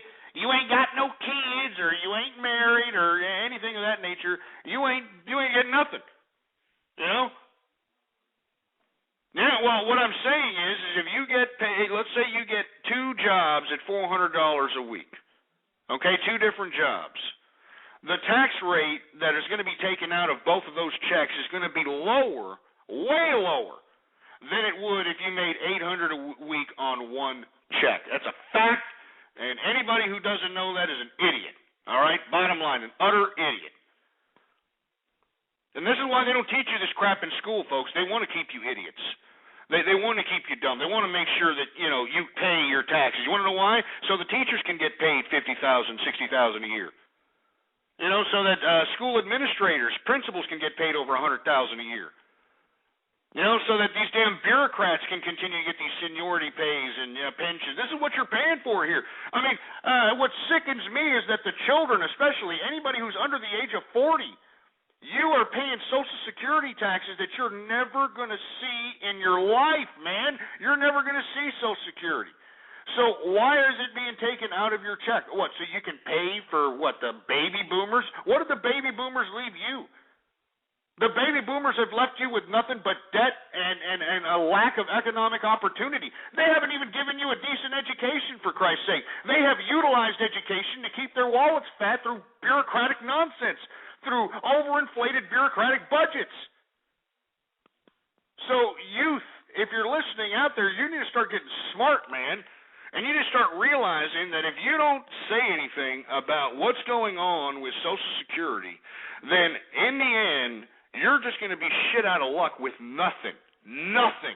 All that money that you put in there, nothing. The same reason that the baby boomers are bitching that, oh, man, I deserve it, man. I paid all my life to Social Security, baby. Yeah, I deserve it. Well, what about you? What about you? I'm telling you, folks, I'm not scaring you. It's a fact. It's a fact that Social Security will not be around when you kids get older, It will not be around, and yet you're being forced out of your paycheck. It's being siphoned before your check is even cut. It's being siphoned away so that we can pay for these goddamn old and bloated Viagra-taking baby boomers that are turning into cougars and old farts banging 18-year-olds it's a disgrace. It really is a disgrace. And that's why I'm saying anybody who's under the age of 45, you better heed my call, and you better heed it now. Because before you know it, they're just going to say, Social Security's gone now, and, even though you paid all this money into it, sorry, and bye. But of course, if you're over the age of 65, we're going to continue to give it to you, of course, right? Huh? Oh, yeah, that's great. Give me a break. 646-652-4869 is the number to call here. We got Super Rez. Are you there, Super Rez?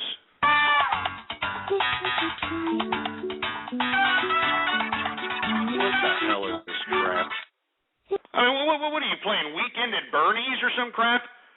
I mean, what is this crap? I mean, what are you playing? The Jamaican bobsled movie. I mean, what the hell is that? Cool Runnings soundtrack, for Christ's sake? Good God. Man, on that note, I'm going to take a goddamn break.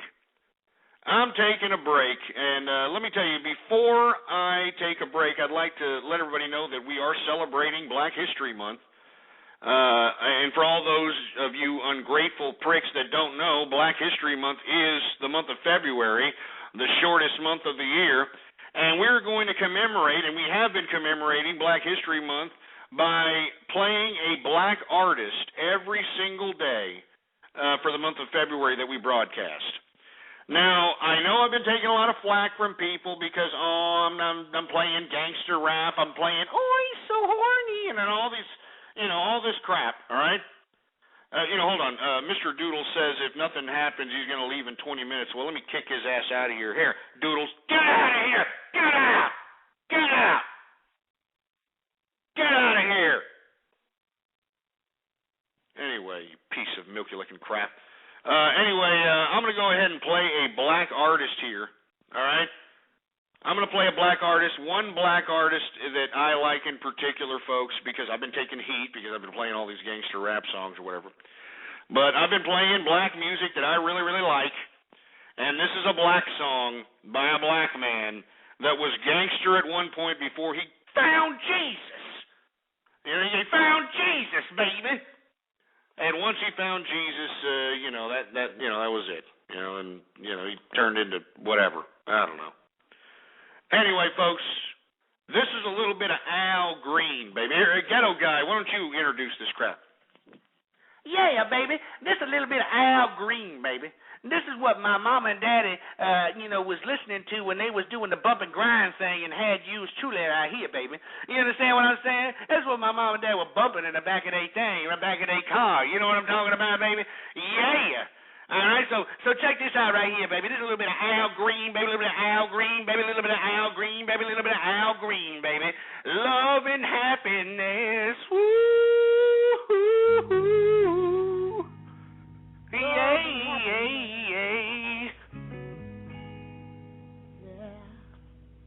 yeah, baby. Make you do wrong. Black History Month, baby. And let me tell you something, baby. We love you, baby. My kids, baby. My kids.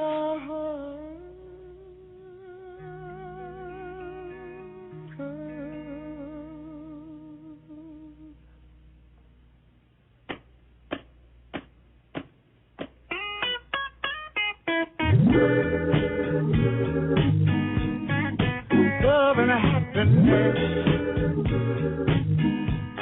Wait a minute. Something going wrong. Someone's on the phone, 3 o'clock in the morning, yeah, talking about how she can make it right, yeah. Happiness is when you really feel good about somebody. There's nothing wrong being in love with someone. Yeah. Oh, baby, love and happiness. Love and happiness.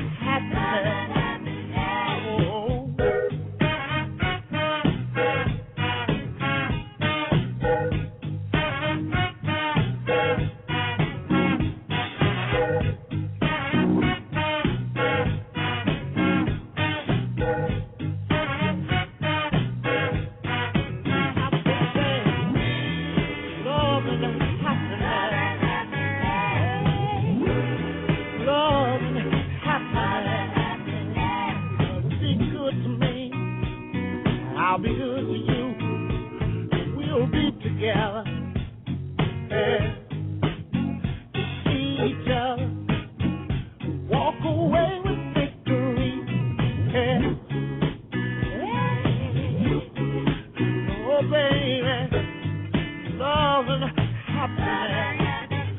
Oh, yeah. Love and happiness. Oh. Hey, hey, hey. Make you do right. And love will make you do wrong. And make you come home early. Oh. Make you stay out all night long. Wow, love. Wait a minute. Let me take you.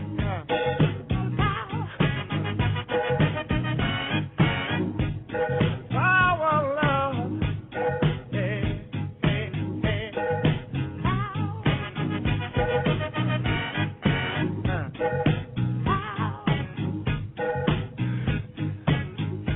Make you do right. Love will make you do wrong.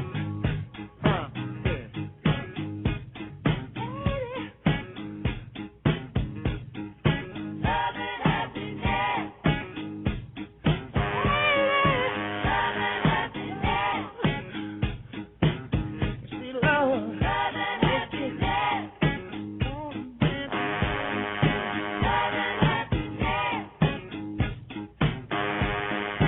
Make you wanna dance. Love and happiness. Love is. Wait a minute. Love is. Walking together. Talking together. Staying together.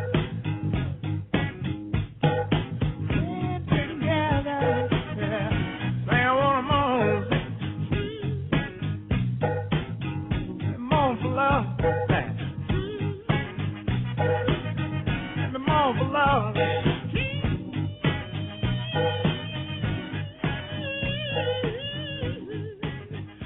Moan for love. Talking on the phone.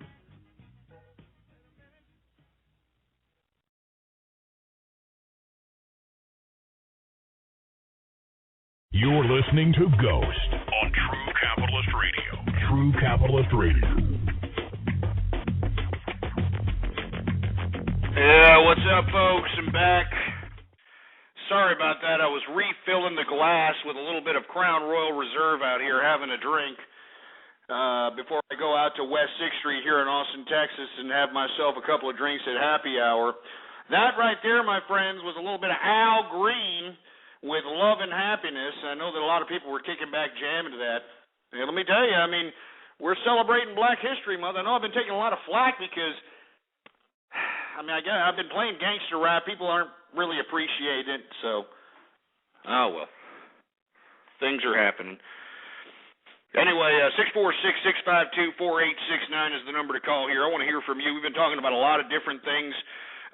We basically ripped Rahm Emanuel a new one, but the reason I ripped Rahm Emanuel a new one is because it's to make the point that our government system sucks. You know, I mean, remember, folks, the majority of people don't pay taxes, man. I mean, I know that's hard to believe, but the majority of the people are entitlement, collected pieces of crap. I mean, I hate to say it, but that's what they are. I mean, let's be honest. I mean, you're a true capitalist when you're working, you're paying taxes, and you're not collecting an entitlement. That makes you a capitalist. You're already ahead of the game. Most of these people, they vote for people that are going to increase their entitlement checks, baby. I mean, don't you realize that? Anyway, 646-652-4869. I'm going to take some callers here. We got Ellen. Ellen, are you there? Yeah, can you turn your microphone off? I can't hear you, cunt. Yeah, shut up, you stupid limey prick. All right, why don't you go there and go worship, one of them Islamic mosques that you people keep embracing out here as Islamic extremism, and yet, don't worry, they're not going to do anything. They're not going to blow up nothing out here, you know what I mean? I know that 777. That was just an isolated incident. Just a couple of mates getting together. Trying to experiment with a little bit of plastic explosives. That's all they was doing. You know what I mean? That's all they were doing. Shut up. All right. Anyway, 646-652-4869 is the number to call here. Let's continue taking callers. Pineapple Meister, are you there?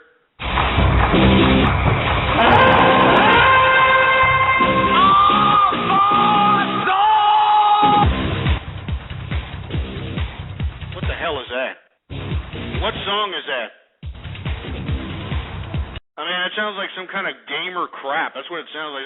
Mortal Kombat! I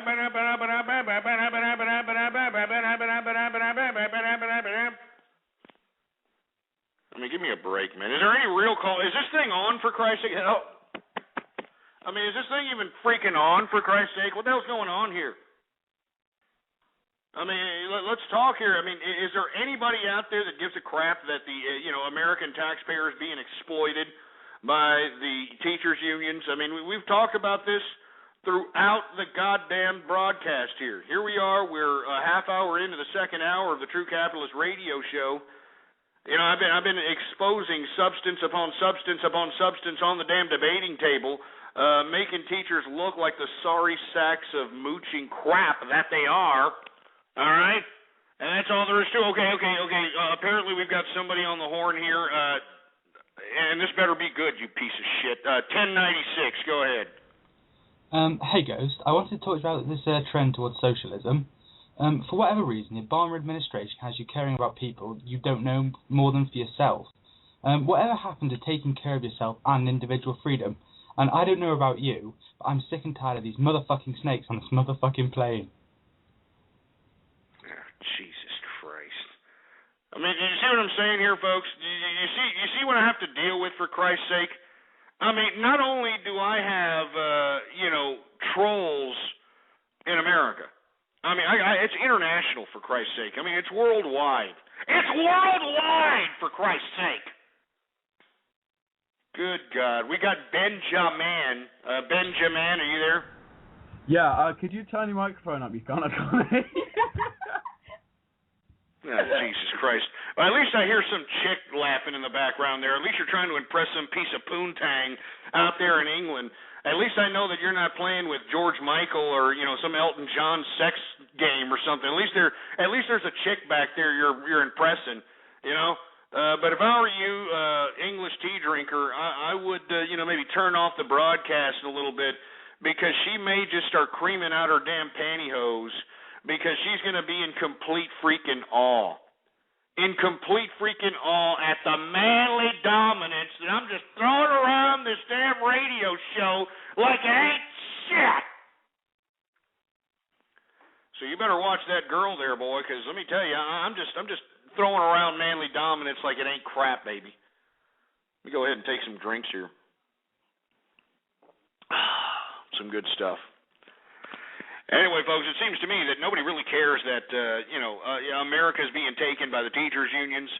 And this is why we need voter reform. We need voter reform. We need term limit reform. And until we get that, we're going to continue to see the type of dumb bullshit that we see in American politics today. 646-652-4869, area code 408. You there? Hey, Ghost. It's Kaylin here. What's going on? Hey, how are you doing? No, I'm just kicking back, having a few drinks. I want to thank you for the Skechers advice. I bought some stock into it, and it went to the roof today. So I'm so happy I started to tune into you, because you give great advice. Well, inevitably, things were going to bounce back, regardless. I mean, like I've been saying, if your long-term investment on anything, it's going to bounce back. In my personal opinion, I mean, if you looked at the retail sectors, if you looked at the economic indicators for retail, long-term looks good for, retail, well, not every retail outlet, but most retail organizations, So, thanks for calling. I really appreciate it, man. Here, we got another caller here, Victor Rez. Are you there? You stupid idiot. 111, you there? Oh, Jesus Christ. You see, this is what I'm saying here. A lot of people, I just wish for once, you know, if you're going to call up, why don't you say something for heaven's sake? You know? Anyway, let's go ahead and continue on, shall we? All right? Let's continue on here. Now, once again, I mean, I can't reiterate anymore that we have to realize that we can't get emotionally sucked in by these teachers. I mean, we need to realize that these teachers are extorting the tax-paying system. All right? I mean, we need to get that through our goddamn heads, to say the least, for Christ's sake. I mean, it gets me angry whenever I hear that these damn teachers are out here utilizing our students as pawns so they can get more money out of my wallet. And it seems to me that no one gives a crap about this. I mean, everybody just wants to continue paying, continue paying taxes for crap. Anyway, Victor Rez, did you get things straightened out there, boy?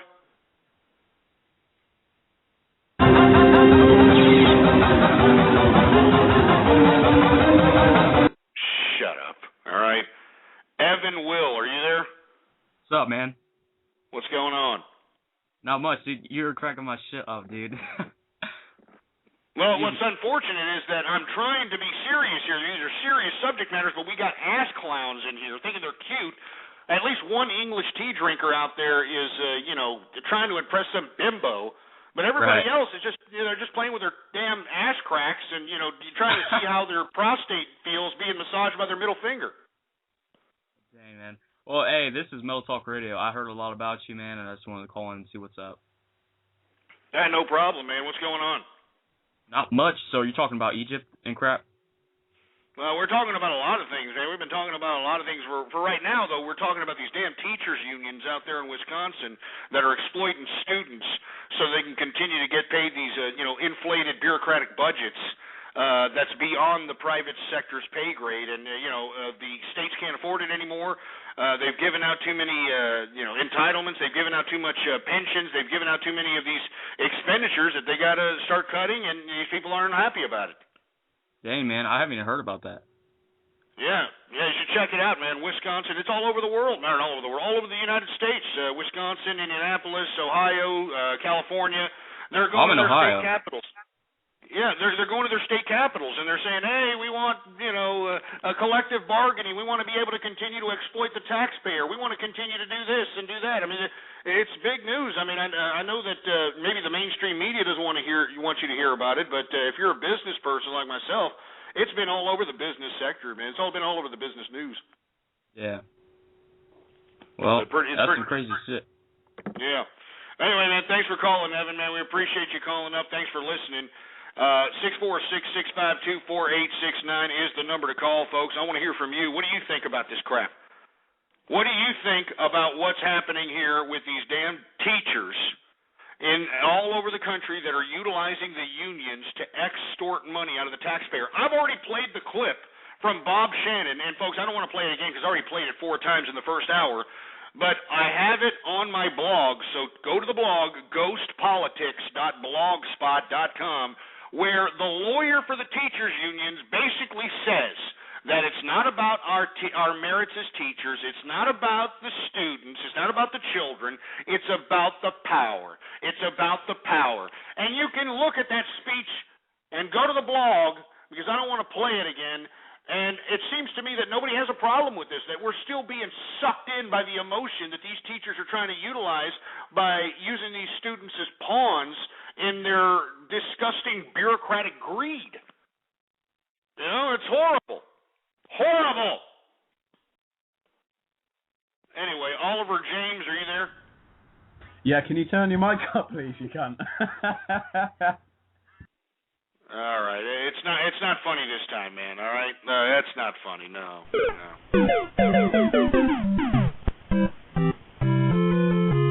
That's a fail, man. No, game over. That's a fail, man. I mean, I didn't hear the chick laughing in the background that time, so, that's why it's like game over. Don't even, not even. Don't do it, all right? A complete and utter fail, all right? I bet you that chick, maybe she got wet there because you amused her there for a second, but, you got to be a little bit more creative than that. Then, you go turn up you monkey cunt, you know what I mean? Anyway, we got 111 in the house. What's going on? Hey, man, could you turn your mic up a little bit? Another fail.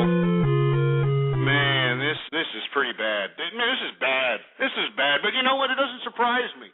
It doesn't surprise me that our youth doesn't even have the mental synapses to conjure up a personality or fake or rip off a personality so they can get on the True Capitalist radio program and conduct a prank with any kind of lull ability. No lulls whatsoever, man. Whatsoever. I mean, it's a disgrace. No freaking lulls, man. I mean, I'll tell you what, go to jokes.com, okay? Rip off a comeback, rip off some kind of a joke or a wisecrack, and then come back and call up and do something, man. I mean, it's disgraceful, I mean, it's enough. That's enough. Jeez Christ. Anyway, for those folks that aren't aware, Discovery blasted off today for its 39th mission to send some freaking robotic humanoid to the space station. I mean, seriously, folks, are we still with NASA? I mean, why are we funding these pieces of nerdy, four-eyed, freckle-faced crap? Why are we doing this? That's one place we can start cutting. Why don't we just cut the crap out of NASA? I mean, what have they done for us anyway? What do? They sent a couple of robots that weren't even, of any type of real substance-filled value other than mounting a camera on it to Mars. And what did we see at Mars? Nothing but a bunch of rocks. It looks like freaking Nevada, for Christ's sake. I mean, it looks like freaking Nevada. Can we please stop funding these nerds? They're not doing anything. I mean, that you've got the Branson, the CEO of Virgin Incorporated, whatever, Virgin Mobile, Virgin Records, Virgin Airlines. This guy is accomplishing more than NASA is, and he's only making small amounts of private investment. As a matter of fact, he is going to start flying planes that are going to go into the highest depths of the ionosphere of the Earth and supposedly be able to get people from America to Europe in like 4 or 5 hours or something of that nature. I mean, seriously, this guy's making leaps and bounds, and what is NASA doing? I mean, seriously, what the hell are they doing? I mean, their most recent endeavor before this discovery, discovery, was this ridiculous mission to the moon. Do you remember that? They threw like some bomb into the moon or something for some freaking reason, and why they did it, I have no freaking idea. I mean, but we're paying these nerds to do this. I mean, why don't we start cutting there? How about that, huh? I mean, I'm sick and tired of seeing these nerds every time that there's some kind of NASA event. They go to the same room with the same four-eyed, freckle-faced assholes saying, "Oh, look, we did it." What did you do? What did you do? What did you do? I mean, we're not, conquering worlds. We're not exploring space. We're not colonizing the moon. We're not colonizing Mars. We're not, basing an intergalactic capitalist system. We're not even taking the whole idea of space travel seriously. So why exactly are we even funding NASA? Why are we funding these idiots? I mean, it's just disgraceful. I want to hear from you. 646-652-4869. I mean, that's the big news right now. The Discovery, yay, Discovery. It blasted off today. Jesus Christ. Anyway, 646-652-4869. We got Poco Kitty. Are you there? Your host, I am your host. I am your host. The man they call Ghost. I am your host. I am your host. I am your the man they call Ghost.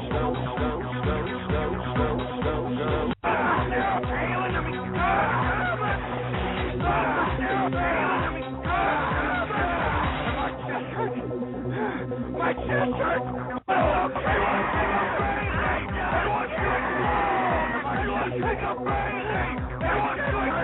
Alright, we get it. I mean, it's out there, once again, DJ Finn, remixed that Ghost remix. I'm sure it's out there in the YouTube and all these video portal sites. The Ghost remix, that was when I was in the True Conservative radio show. Yeah, okay, we get it, all right. 408, you there?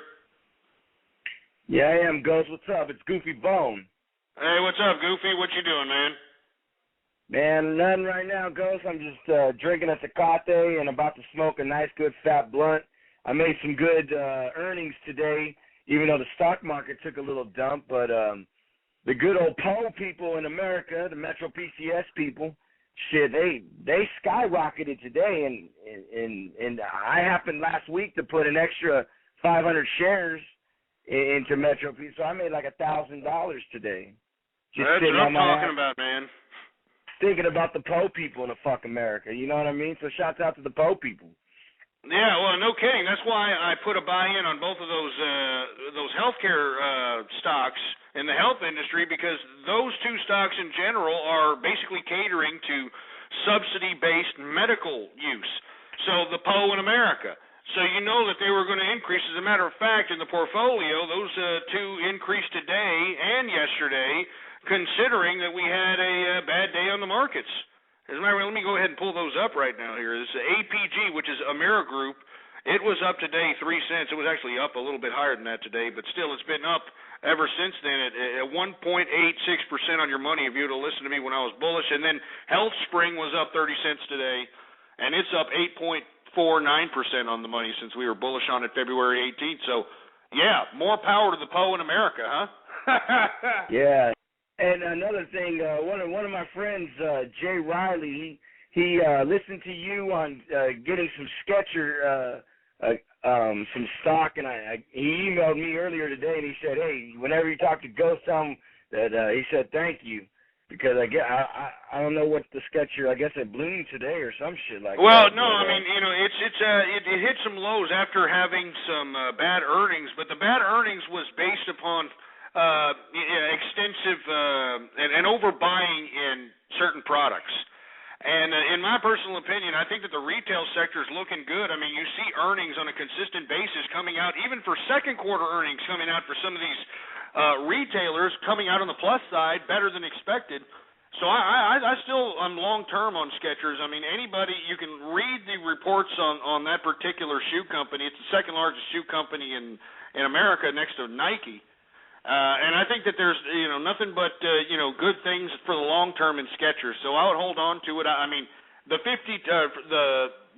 high for the year was $44 this year, and I think the high it's been all time. I think it might have been in the $60 range. So I see good things for long term on Skechers, man. I mean, just because you see fluctuations in certain prices in equities, I mean, you have to base what kind of investor you are. Whether you're going to be an investor who's going to capitalize off of earnings plays and only hold on to stocks for 1 week, 2 weeks, a month, 3 months, that sort of thing. You're going to be a long-term investor, somebody who invests for years, or a day trader, somebody who, tries to get the rake off of some of the volatility that's happening in the equities markets, or in other markets for that matter. Yeah, he just wanted me to say thank you to you, Ghost. And another thing I wanted to talk about was those stupid teachers, Ghost. No Ghost? kidding, man. I'm going to be honest with you. These teachers are greedy. These teachers are out for themselves. They have a job to teach, not to sit there, whine, cry, and bitch about bullshit. They're supposed to be teaching. Now, when I went to high school, I used to get suspended all the time because I'd be wearing a gang color. But I'm here making a 3.5 average on my school books, on my grade, on my full report card. My average would be 3.5. Well, you're in college, man? I went to college. You know what? To be honest with you, Ghost, I graduated college first before I got my high school diploma. All I did was fake my someone's high school diploma, and then I put my name into it, and then I just photocopied it and showed it to them, and they just let it go. And you know, because I wanted to get into college so I could get some, you know, financial aid and shit like that. And you know, it works because, you know, America is stupid. They let things go when they think things are going right. But you know, that's what happened in 9/11. You know what I'm saying? But I don't even want to get into that thing. But like I said, these teachers are so stupid. They should be. They are stupid. They are They stupid. should be concerned and you about heard? the kids. Did you hear Bob Shannon? Did you hear that clip that I played of the lawyer of the teachers unions and what he said? The basis and the foundations for the teachers unions was.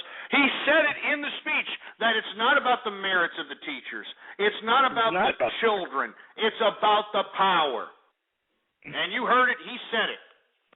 But you know what? The thing is I bet you if you check the you know how they have like those tests that find out where, you know, the students are in the classrooms. I bet you they're all failing. If they were all positive and, you know, all the, you know, their math is up, their science is up, and all that other bullshit, I would understand.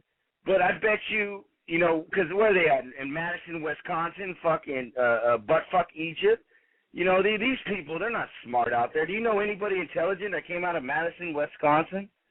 Man, I ain't know nobody out of Madison, Wisconsin. Are you kidding me? The only people that come out of Madison, Wisconsin are good cheese makers. That's about it.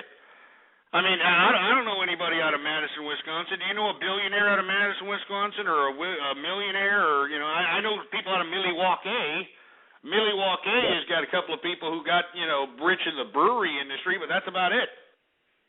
You got Laverne and Shirley out there. But you got Laverne and Shirley. Yeah, no kidding. What the hell that was about? But no, not the father. That's Squiggy. That's Squiggy out there. Squiggy. But you know what goes? The thing that sickens me is these teachers. They expect thousands and thousands and thousands of dollars in paycheck money that they earn. No, you don't earn shit unless these kids are graduating college. Then maybe you'll get a little kickback. But no. You guys are what, elementary school you know, teachers. and not even graduating college, Goofy, just understanding that they have to be responsible for their own lives and that they have the ability, the mental ability to be able to conduct themselves in a capitalist manner and to be able to prosper and to be able to grow in this economy. That's what the teacher's job should be, but it's not. No, they're just overpaid babysitters that have these unions basically strong-arming and strong-holding and exploiting the taxpayer. It's sick, man. Exactly. That's all they are, babysitters. You don't see them coming out of their pocket and making their tests or whatever not. All that shit is provided for them. All they have to do is go in that classroom, teach the whatever they have to teach throughout the day, and grade fucking reports throughout the day, and that's it. No more, no less. You know what I mean? That is right. And let me tell you, they're bitching about that. They're even bitching about doing that. They want to do the least amount of work possible. That's what the unions utilize. The unions are there to make sure not only to exploit more money out of the taxpayer, but to relinquish responsibilities from the teachers, so they don't have to, you know, teach, you know, this vigorously or go the extra limit and that sort of thing. I mean, it's disgraceful, man. You know what, Ghost? I hope this backfires, and then some smart moron out there eliminates the teacher and just puts a flat screen TV and plays nothing but videos to teach these kids, because there's so many documentaries out there. These documentaries teach more better than these damn teachers. So, and let me tell you something. You know, I'm actually in the works of that right now. I'm actually working with a couple of kids out here in Austin, Texas. I mean, UT Austin has a great video, radio, TV department, film department out here, and we're going to start hooking up some educational type yet entertaining type of content so that these kids can learn something. And not only kids, but everybody. Everybody can learn something. You know what I'm saying? Because you're absolutely right. People can learn more from a damn video than actually being 8 hours a day in school. I know it's stupid. I know it's simplistic way of looking at things, but it's the truth. I mean, these people learn verbatim song lyrics. These people learn how to dress and act like certain characters on television. So we know that they learn something at a rapid pace, because let me tell you, we in the music and the entertainment world, they give us new fashions, new people, new gimmicks every day, and these people emulate it, and they remember it, and it's in their recollection. And this is why I'm saying we need to do something about this education system, and I think the best thing we could do is privatize it, man. It'd be the best thing in the world. That would be the best thing in the world. And you know what, Ghost? The funny thing is that it would save these schools so much money, because over here in California, schools are shutting down left and right. And I mean elementary schools, not junior highs, but like elementary schools. It's like 3 elementary schools in one school. And it's like these programs that they're supposedly cutting, they're not really doing shit for helping kids. Like, you're sitting there playing the trumpet throughout your elementary school days. You're not going to go out to be the best trumpeter in the world. I'm sorry. You should focus yourself on something else, like higher education. When I was young, or just the basis of life, like understanding the fundamentals, like how to read properly, how to understand vocabulary, how to speak, how to be able to communicate yourself. Understand that, hey, not only do I have to take this knowledge and be able to use it to my advantage, but I also have to come up with some sort of a personality. We got a lot of bland assholes out here that don't have any kind of a personality, and when they go into any kind of an interview or trying to make a business deal, they look like a bunch of bland bastards. And in my opinion, I think this is what's prohibiting a lot of growth also in America, because in my personal opinion, when I was growing up, I thought we had a lot better personalities and a lot better people that, were more encompassed of understanding who they were instead of falling hook, line, and sinker with what's suggested on the media, if you will. You know what, Ghost? I totally agree with you, sir. Hey, man, are you smoking? Are you smoking reefer? Yeah, I'm smoking. I'm smoking because I'm celebrating. What kind of reefer are you smoking, man? Because look, when I did the whole exposing myself to marijuana on episode number 147 of the True Conservative radio show back then, I got that, I don't know, weird kind of stuff. It looked like it was probably shoved up some Mexican's ass to get smuggled into this country. Yeah, that's Texas. But I know that you're in Cali, and I know that you probably get the good stuff, like the ones with the crumbs and keef all over it. So I'm just asking, what kind of stuff are you getting? This is called Granddaddy Purple, and in California, this shit is practically illegal. I mean, I don't know if there's any weed smokers out there listening, but I got a quarter for $20, and this is some shake, and trust me, this shit is delicious. But wow, Ghost, unbelievable. Here, let me California. I got you. I mean, obviously. I mean, hold on. Let me open up a beer here. I just got some Negras over here, so let me go ahead and crack one open.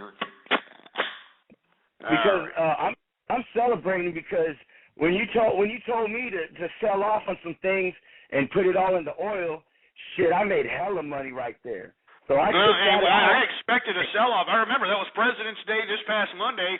I was saying, be careful, there's going to be a sell-off in the equities markets, and start putting it into the damn commodities.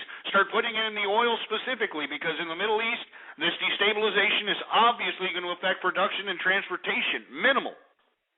Exactly. I was up all night because I was waiting for them to open. I was fucking listening to Don Imus, because I don't know if you watch him on MSNBC, but oh yeah, I like Don Imus, man. Are you kidding me? Don Imus is a hell of a damn broadcaster there. It's a shame that we can't get him for an interview because he's such a pompous bastard. But hey, I know the feeling. I'm a pompous ass at times, so I understand.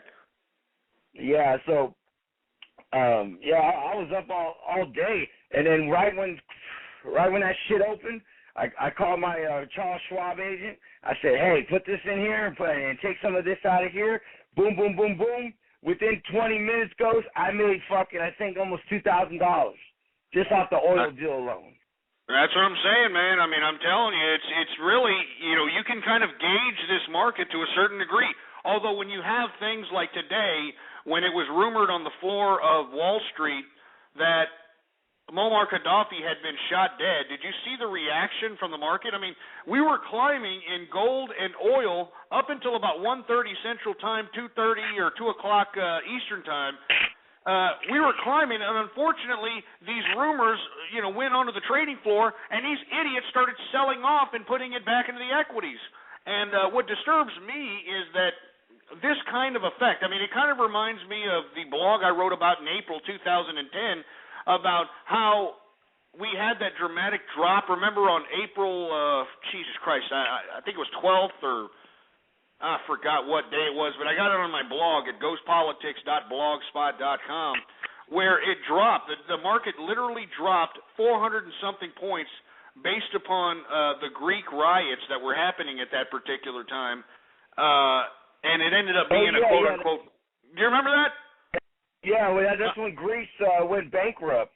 And let me tell you, those types of little glitches or whatever the hell caused that little destabilization of the market is really a threat to those of us that are investors in this market. I mean, those types of situations that happen, reactionary sell-offs, or whatever in the hell caused that, that's really the big risk. People being so emotionally impulsive and reactionary, man. I mean, remember, we're capitalists. We got to have balls, all right? I mean, there's some risk involved. There's some risk involved when going out and investing some money. I mean, we can't be some chicken, imbecilic, assholes selling off at the first sign of some kind of, uncomfortable news, man. You know what I'm saying? We got to put our money where our mouth is. Remember, the capitalists are the ones with the balls, man. Remember that. Yeah, exactly. And you know what, Ghost? Thanks to you, I'm a full-fledged capitalist. I'm over here gaining, sitting back, smoking a blunt. I'm not drinking no Negros. I'm drinking some Tecate. But, I'm just enjoying life better now, thanks to you, Ghost. And all these no problem, man. In this chat room, they need to grow up and listen to this guy because Ghost is telling the truth. And you guys think it's all fun and games when you guys are poor 30 years from now. And hopefully I'm an old rich man like Mr. Burns. Thanks to Ghost, I'm going to have a big picture of Ghost in my house saying thank you, Ghost. Yeah, no problem, man. And this is why I'm doing what I'm doing. I'm doing this because, hey, if you make a little money off of the things I say while at the same time kicking back listening to some of my perspective, you're going to remember the things I say. You're going to understand my perspective. This is the whole basis of changing minds of people. I mean, you have to do it, man, and this is why I want everybody to become a capitalist, because there are more people that aren't capitalists. There are always going to be more people that aren't capitalists. That's why capitalists need to be tight-knitched. We got to know each other from one another. We need to know that we all need to prosper. When all capitalists prosper, then that's when every one of us are living a great life. But when you've got these assholes in, society that are making no contributions to civilization, that are doing nothing but turning perfectly good food into shit. And all they're doing is basically mooching off of the tax-paying system and this is what becomes a threat to our civility. This what becomes a threat to our wealth. I mean, these people are becoming a threat to our civilization because once civilization turns into Egypt, well, then capitalists are going to have to do what they have to do to get the hell out of there. It's the same thing that happened in Cuba. In Cuba, once the damn revolution took over and Fidel Castro and his bearded asshole clan of his, commies, started going in there and taking control, the capitalists had to get the hell out of there. I mean, they have to get the hell out of there. And let me tell you, I don't want that to happen here in America, but I've been saying it time and time again. We may see it. I've been saying that we're going to see it after the Bush tax cuts reset. But now that we're seeing these damn teachers making a ruckus in capitals all over America because they want their collective bargaining so they can continue to exploit the taxpayer, just look at the noise this is doing. Just imagine when they're cutting other state workers.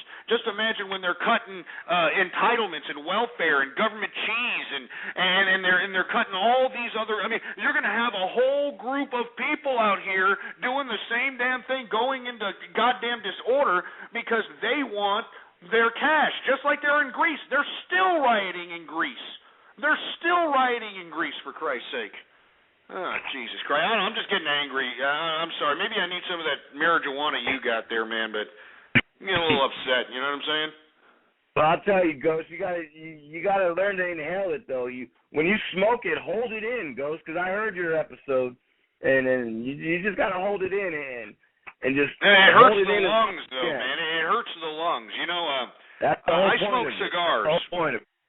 Well, I smoke cigars, and you don't inhale cigars unless you want, horrible cardiovascular disease. But what you're supposed to do is you're supposed. What's up? Well, I was gonna say, it's like smoking a cigar, but you know how when you hold it in, you swallow that whole the whole smoke, and then that's where you take it in. But yeah. No, I mean, don't get me wrong. I mean, I smoke big badass cigars. I mean, Opus X, Davidoffs, VSG Virgin Sun Growns. I also go to Babalu's out here in Austin, Texas on 6th Street. This is a guy who rolls his own cigars. He's got expert rollers from Cuba, hand-rolled, whatever you want, man. I mean, I like, when I go there, I like to get a hand-rolled Cameroon wrapper with Dominican filler. And it's just a great smoke, man. Unbelievable smoke. And I'm a pretty good aficionado when it comes to cigars. I'm considering, since everybody's loosening their interpretation of how marijuana affects society, I'm thinking that maybe, to try it again. Maybe I'm going to try it again here soon enough. You know what I'm saying? All right, Ghost. Well, you know what? I don't want to take any more of your time, but you think I could make a couple plugs on your show? Go ahead, man. Go ahead. Okay, I want to give a shout-out to Sanctuary Health Center at 1859 Little Orchard Way, San Jose, California, 95125. Their telephone number is 408-292-2327. And for all you weed heads out there, go to weedmaps.com, and you'll find your nearest weed station near you. And I want to give a shout-out to my cousins out there in Bastrop, Texas. And I want to give a shout-out to you, Ghost, and thank you for all your good wisdom, man. No problem, man. Thanks very much, Goofy Bone. We always appreciate you coming on and conducting your commentary, and we appreciate you calling in and listening in, man. And good luck to you, and keep on profiting, baby. Keep on becoming a damn capitalist, and that's what it's about. Anyway, 646-652-4869. I'm going to take a couple more callers here. We're in the third hour of the True Capitalist radio program. Of course, I am your host, the man they call Ghost. And once again, folks, I want to thank you for tuning in with me. Please spread the link around like wildfire, folks. I mean, blogtalkradio.com/ghost should be everywhere, It should be everywhere, for Christ's sake. More people should be listening in. You want to know why? Because listening to Ghost is like making freaking money. All right?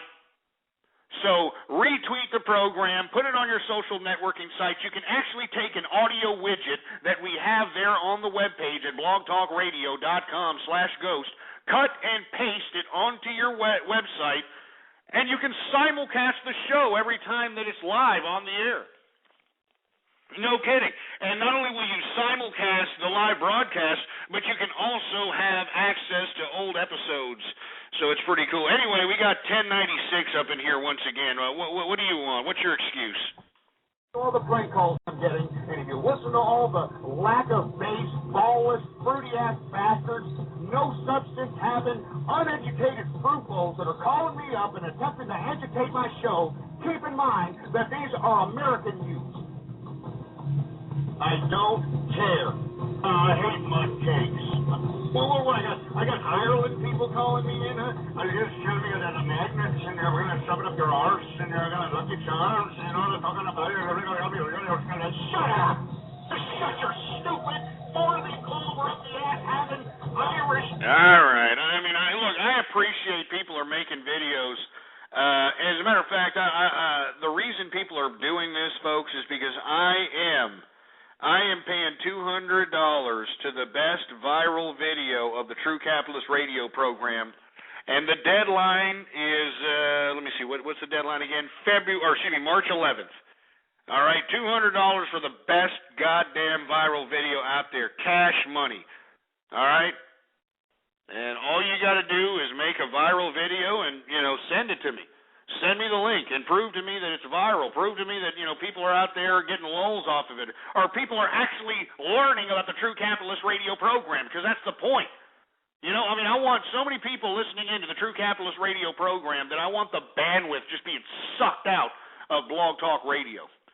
I want the bandwidth being sucked out. I want the bandwidth being raped from Blog Talk Radio, okay? So spread it around, all right? Spread the link around like wildfire. Anyway, 646-652-4869. Yes, I did like that video. Anonymous actually made that video, or Jabroni, or whoever the hell made it. Somebody made it. Anyway, Darren's Plague, are you there? Yeah, America deserved 9/11. We can't even understand what you're saying because you have a 386 SX computer with a 14 4K modem, and it can't lift up the voice packets from your little piece of crap computer to the server here at hand. Okay, we couldn't hear you. Okay, so it's another fail, right? Game over. Another fail. Losers. Anyway, Drew, you're on the air, Drew. Hey, Drew, you there? You're just playing with your goddamn Peter Popper. That's what the hell you're doing. Give me a break. 646-652-4869 is the number to call here. I want to hear from you. We've been talking about a lot of different subject matters out here, folks, and one in particular are these goddamn teachers that are out here striking all over America. They're in the capitals all over America trying to sit here and exploit the students and exploit the children so that they can continue. They can continue to what? Just mooch the taxpayer of more money. All right? And we've gone over and over and over and over about how much these teachers get. They get lifetime tenures. They get an increase in pay every year, no matter how bad they are, no matter how good they are. They all get an increase. They get pensions with an increase of 8% a year for the rest of their stupid, anal, pathetic lives. This is the reality. This is the reality. Do you understand what I'm saying? And what I'm saying is that these teachers need to realize that at some point we're not even going to need your overpaid babysitting. At some point we're going to realize that all we got to do is just privatize education, you milky lickers. That's all we got to do. I mean, wouldn't it be great, folks, that everybody was just civil, Everybody was just civil. All right, I guess Anonymous is leaving. See you later, all right? But seriously, I mean, don't you wish that everybody had some kind of a decent mental perception of reality? I mean, don't you realize that, it's not that hard to be civil, It's not that hard to realize, hey, I want to make some money, I want to go out and, capitalize. I want to go out and make something of myself. I want to have integrity. I want to have pride. That's what I want to have. And not too many people want to have that. They'd rather just have somebody feeding their fat asses, no matter how shameless they are, no matter how much in the bowels of society they have to live in, no matter how much humiliation they have to take. They just want somebody to continue to spoon feed them their ridiculous, disgusting sustenance. And they don't care. And this is what's the problem with America today, folks, is that we have a bunch of shameless assholes. But just imagine, if you will. Just imagine. All right? Just bear with me here. Close your eyes for a second, okay? Take a deep breath. Take a couple of deep breaths while you close your eyes, okay? I mean, wouldn't it be great if everybody was a capitalist and everybody was producing, and the people that were off from their jobs from producing were consuming in a responsible, fiscally responsible manner, and that everybody was participating in all the financial instruments that are available to all. And no one was out here living paycheck to paycheck just because they wanted to buy $12 Mai Tais for some bimbo with some loose blouse showing a nipple at the club. You understand what I'm saying? I mean, people were out here and just living in absolute intellectual civility. I mean, wouldn't that be great? Wouldn't that be great? I mean, every time I breathe in and think about it, I'm like, yeah, it'd be awesome. Boar's Head is bringing a slice of Japan to the Boar's Head is bringing a slice of Japan to the deli. Introducing Boar's Head Ichiban Teriyaki-style chicken.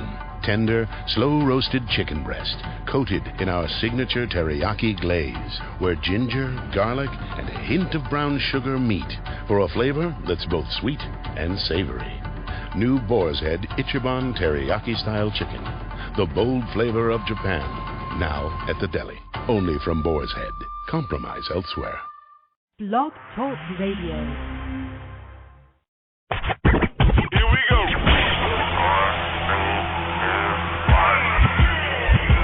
Blast off.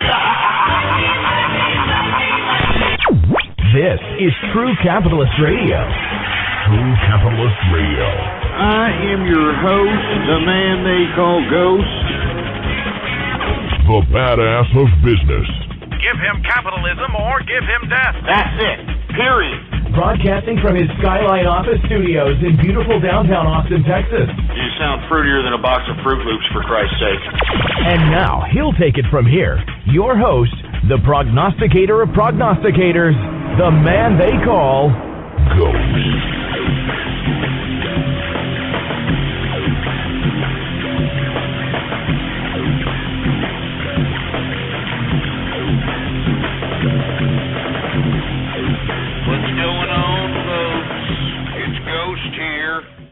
Once again, and I want to thank everybody for tuning in with me. If you happen to be live, thank you. Another skittish day in the markets, another destabilized world, to say the least, folks. We're going to talk about all that in just a second. This is episode number 30, number 30, the True Capitalist Radio program. I want to thank you for tuning in with me. Once again, folks, if you're tuning in live, please retweet the program. Go to the social networking sites, tell everybody through all the variety of different methods about the True Capitalist Radio show and how it's live and how they can come in here and chat with us. blogtalkradio.com/ghost is the link to send them. blogtalkradio.com/ghost. And you know what that's all about, folks. Anyway, once again, it's been a skittish kind of situation in the equities markets. The markets did fall, with the exception of the NASDAQ. Tech kind of rose up once again. But other than that, S&P and the Dow Jones Industrial fell for a third day. But it did rebound off much of the lows that were sold off within the past couple of days. I mean, we did have some serious sell-offs into the triple digits in the Dow Jones Industrials, and we kind of rebounded from those. Oil drops, believe it or not, in midday's trading at about 1:30 Central Time, give or take a couple of minutes, when rumors started circulating around Wall Street that unfortunately, well, no, not unfortunately, but unfortunately that this was unsubstantiated, that Muammar Gaddafi had been killed or shot, and basically oil prices plummeted. We were seeing oil prices up to about $100 a barrel in early morning trading for all the folks that are keeping up with the oil futures.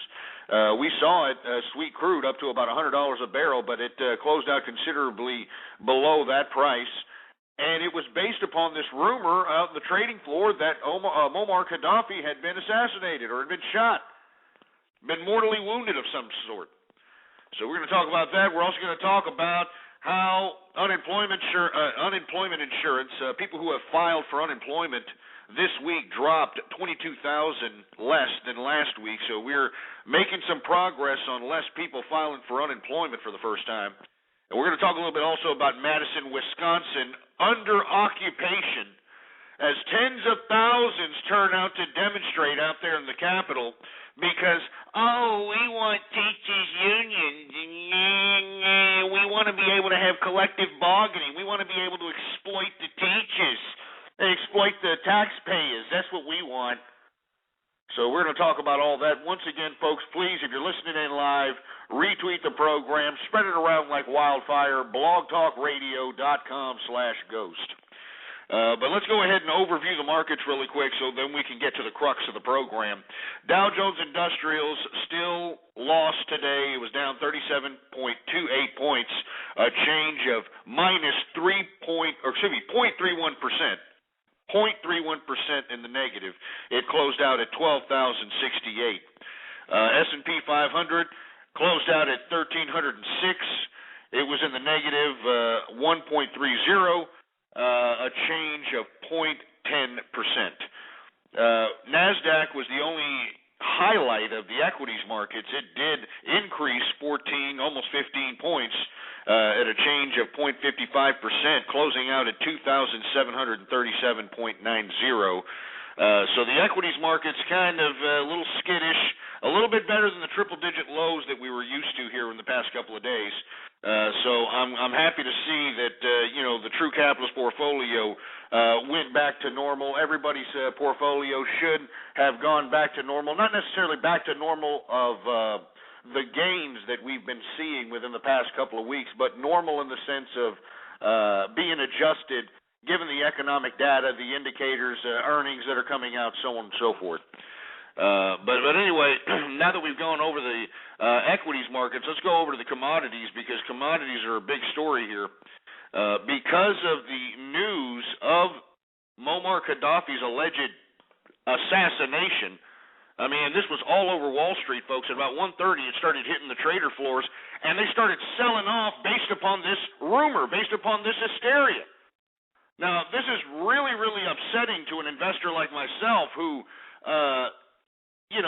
basically believes that the assholes out there kind of know what they're doing and are not going to be impulsive jerk-offs like the average person in America that are, going to be a little concerned about their nest egg as opposed to, hedge fund managers and mutual fund managers managing all these millions and hundreds of millions of dollars. What really makes me sick is that the market, millions, I'm talking about millions of dollars can go up or down based upon false rumors. And I think it's disgusting. I think it's sick. There's been nothing substantiated to state that Muammar Gaddafi has been shot. There's no reports out there. It's just a rumor. I haven't read any reports. If you happen to be listening, give me a call, 646-652-4869. All right? I'd like to hear from you, and if you happen to know a report that substantiates this claim, go ahead and give us a call. I didn't read it. I've been looking for it, but I know that this rumor affected the market. It affected the market because if you look before that particular time, it was starting to go up on the plus side. Gold was up at about $10, $15 today at some point. Now, once this rumor happened. You're listening to Ghost on True Capitalist Radio. True Capitalist Radio. What's up, man? That was a little bit of Stairway to Heaven by Led Zeppelin. And, when you think about that song, I like that song. Don't play it backwards, though, but I like that song, wouldn't it be great to just take a deep breath in and take a deep breath out and know that you're living in civility? to know that there's not a bunch of disgusting, primal thinking, jungle worshiping heathens that are going to be out here destabilizing things when they've got everything right here. You know? I mean, that's all I'm saying. I don't know. 646-652-4869 is the number to call here. Cedric, you there? Yeah, America had 9/11 coming. Blatantly didn't work. They stupid limeys. You know, 11 you had coming, and I don't even know, you know what I mean? Now, you see, I know that was a different limey from the first limey that called up with that chick laughing in the background. I heard about 3 or 4 different limeys back there. Let me tell you something, you limey bastards. Maybe you need to stop listening to the Elton John records and start realizing that, you know, the only way that you're going to get yourself a decent piece of poontang is if you actually have a personality. You know what I mean? You need to stop eating the fish and chips. You know what I mean? You need to stop eating the fish and chips. I don't have anything against Europeans, but you know how it is, you know. You know, we're across the pond because we talk different, because we act different. It's just funny. It's just hilarious. Anyway, 646-652-4869. Goku is in the house. What's going on, Goku? Hey, what's up, Goes? What's going on? Nah, nothing much, man. Man, you still sick, man? Did you catch the flu or something? Yeah, I don't know what's going on with me. I think it's just congestion or something. I'm coughing still, though, but... Oh, that sucks, man. You going to school or you taking the days off? No, I'm going to school. I just didn't go to school on Tuesday. You know, I don't like to miss more than one day. You don't like to miss more than one day? I hear you, man. I mean, you know, attendance, it's pretty important. As a matter of fact, you can probably pass the school day, even if you aren't really, you know, doing that well, just by doing some decent attendance, to be honest with you. Yeah. Hey, I agree with you, man. It'd be sweet if everyone's a capitalist, but no one, but they don't want to because they're fat and lazy. They just want entitlements. I mean, they're fat and lazy, and they don't want anything. They don't want to do anything. I mean, they just want to collect a check, and that's what they want their lives to be. That's their extent. They have no shame anymore.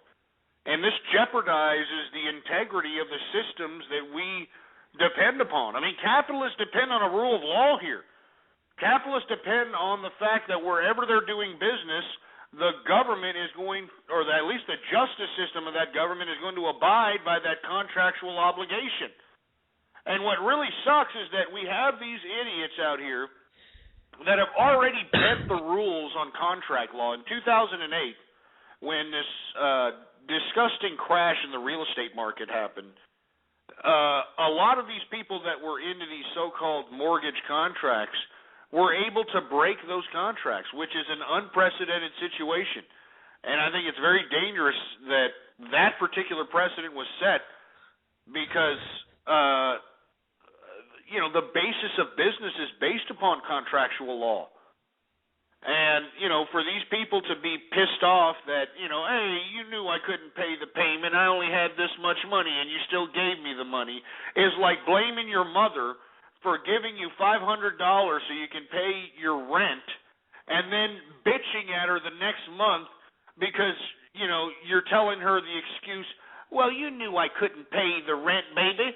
You knew I couldn't pay it. It's your fault. It's your fault that you gave me $500, baby. As a matter of fact, I'm going to sue your ass for punitive damages. That's what I'm going to do. I'm going to sue you for punitive damages because you knew better than I did. I couldn't afford the $500, so it's your fault. That's what happened in America in 2008, and this is why we're in a screwed-up situation, man. I mean, I don't know what to say, Goku. I don't know what exactly is going to be the remedy of this sick society we're living in America. In my personal opinion, I think that we should just allow the illegal immigrants that are in this country to be legal citizens because, you know, let's be honest, most of them are already working here illegal anyway. They're not paying any taxes, and yet they're working below minimum wage. They're working below minimum wages, and they're still able to not only maintain sustenance for themselves and their families, but they're also able to save money and spend it. And if you don't believe me, like I said to everybody, why don't you look at the latest basketball game that's on TV this evening? Why don't you take a look at football's no longer around. Look at your sporting events. There are Spanish-speaking advertisements during American sporting events. Why? Because the advertisers know that the actual immigrants have expendable income to spend. So they're an actual demographic to advertise to. So the point is that why exactly are we just not taxing these people, first of all, and secondly, not making them citizens so that they can start appreciating the fact that they're making money here? And you know what that means, Goku? That means that, I think there's like 30 or 40 million illegal immigrants. That would mean that there would be 30 or 40 million new banking and savings accounts, 30 or 40 million new credit card accounts, and it would help the economy considerably. And as a matter of fact, I believe honestly that these immigrants would take the political system a lot more seriously a lot more seriously than the American people that are in here now. And I hate to say that, and I'm not saying that every American is an idiot, because they're not, but a group is defined by its majority. And the majority of the American people at this point in time are nothing more than mooching pieces of garbage. I mean, let's be honest with you. I mean, look, I don't care if you're even a bum. I don't care if you're even a bum on the street. As long as you're not collecting entitlements. If you're able to, scrape enough money off the street, panhandling or looking for money on the ground or shining shoes or whatever the case might be, that's great. You're doing society a favor. I mean, even if you're a bum on the street not collecting an entitlement, I appreciate bums on the street, just as long as they're not getting paid by the government for anything. I mean, if the government's going to supply the homeless with anything, it should supply them with a cot in a warm place when it gets sub-freezing temperatures. That's it. Yeah, I hear you. Sorry, Goku. I'm just going off on a tirade here. Sorry about that. What's up with you, man? What's going on? You got your blog going on? Yeah, I got it going on. What, have you written about anything, man? I just gave a little intro. That's it. Oh, yeah, you should write about some stuff, man. You should write about what you feel. You don't necessarily have to be political or business it can be personal. Remember, though, the things that you expose out here on the internet, these people are going to know. They're going to, they're never going to forget, that sort of thing. So, if you like games, if you like sports, if you like, certain hobbies, you like to travel, you like to do this or that, people like these perspectives. I mean, we're living in a day and age where people want to hear other people's perspectives. I mean, that's what the internet does for us. It gives us another perspective so that we can understand the world differently. That's what's so beautiful about this internet. As a matter of fact, I've been writing a lot of and saying a lot of things against the Chinese government, and lo and behold, I've been looking at the stats. I've been looking at all the server stats from the blog and from Blog Talk Radio's streams. China is listening to the True Capitalist radio show. China is reading the True Capitalist blog. Now, don't get me wrong. I'm sure a few of them are a couple of bureaucrats that are trying to keep tabs of yours truly. But I know for a fact that the people out there are listening in, and they don't want to have anything to do with this communist government. They want to have what America is taking advantage of and basically not appreciative of. Why do you think these people are dying, man? I mean, haven't you ever thought about that, Goku? Why do you think all these people are willing to die for liberty and capitalism? Because they know that right now on the world stage, it's anybody's game to be the superpower of the world. America is no longer the superpower. It's it. It's over. We're never getting back. I know that people want to say that's not true. It's a fact. We're fiscally, 14 trillion and counting in debt. We have no kind of economic system other than a service industry-based economy.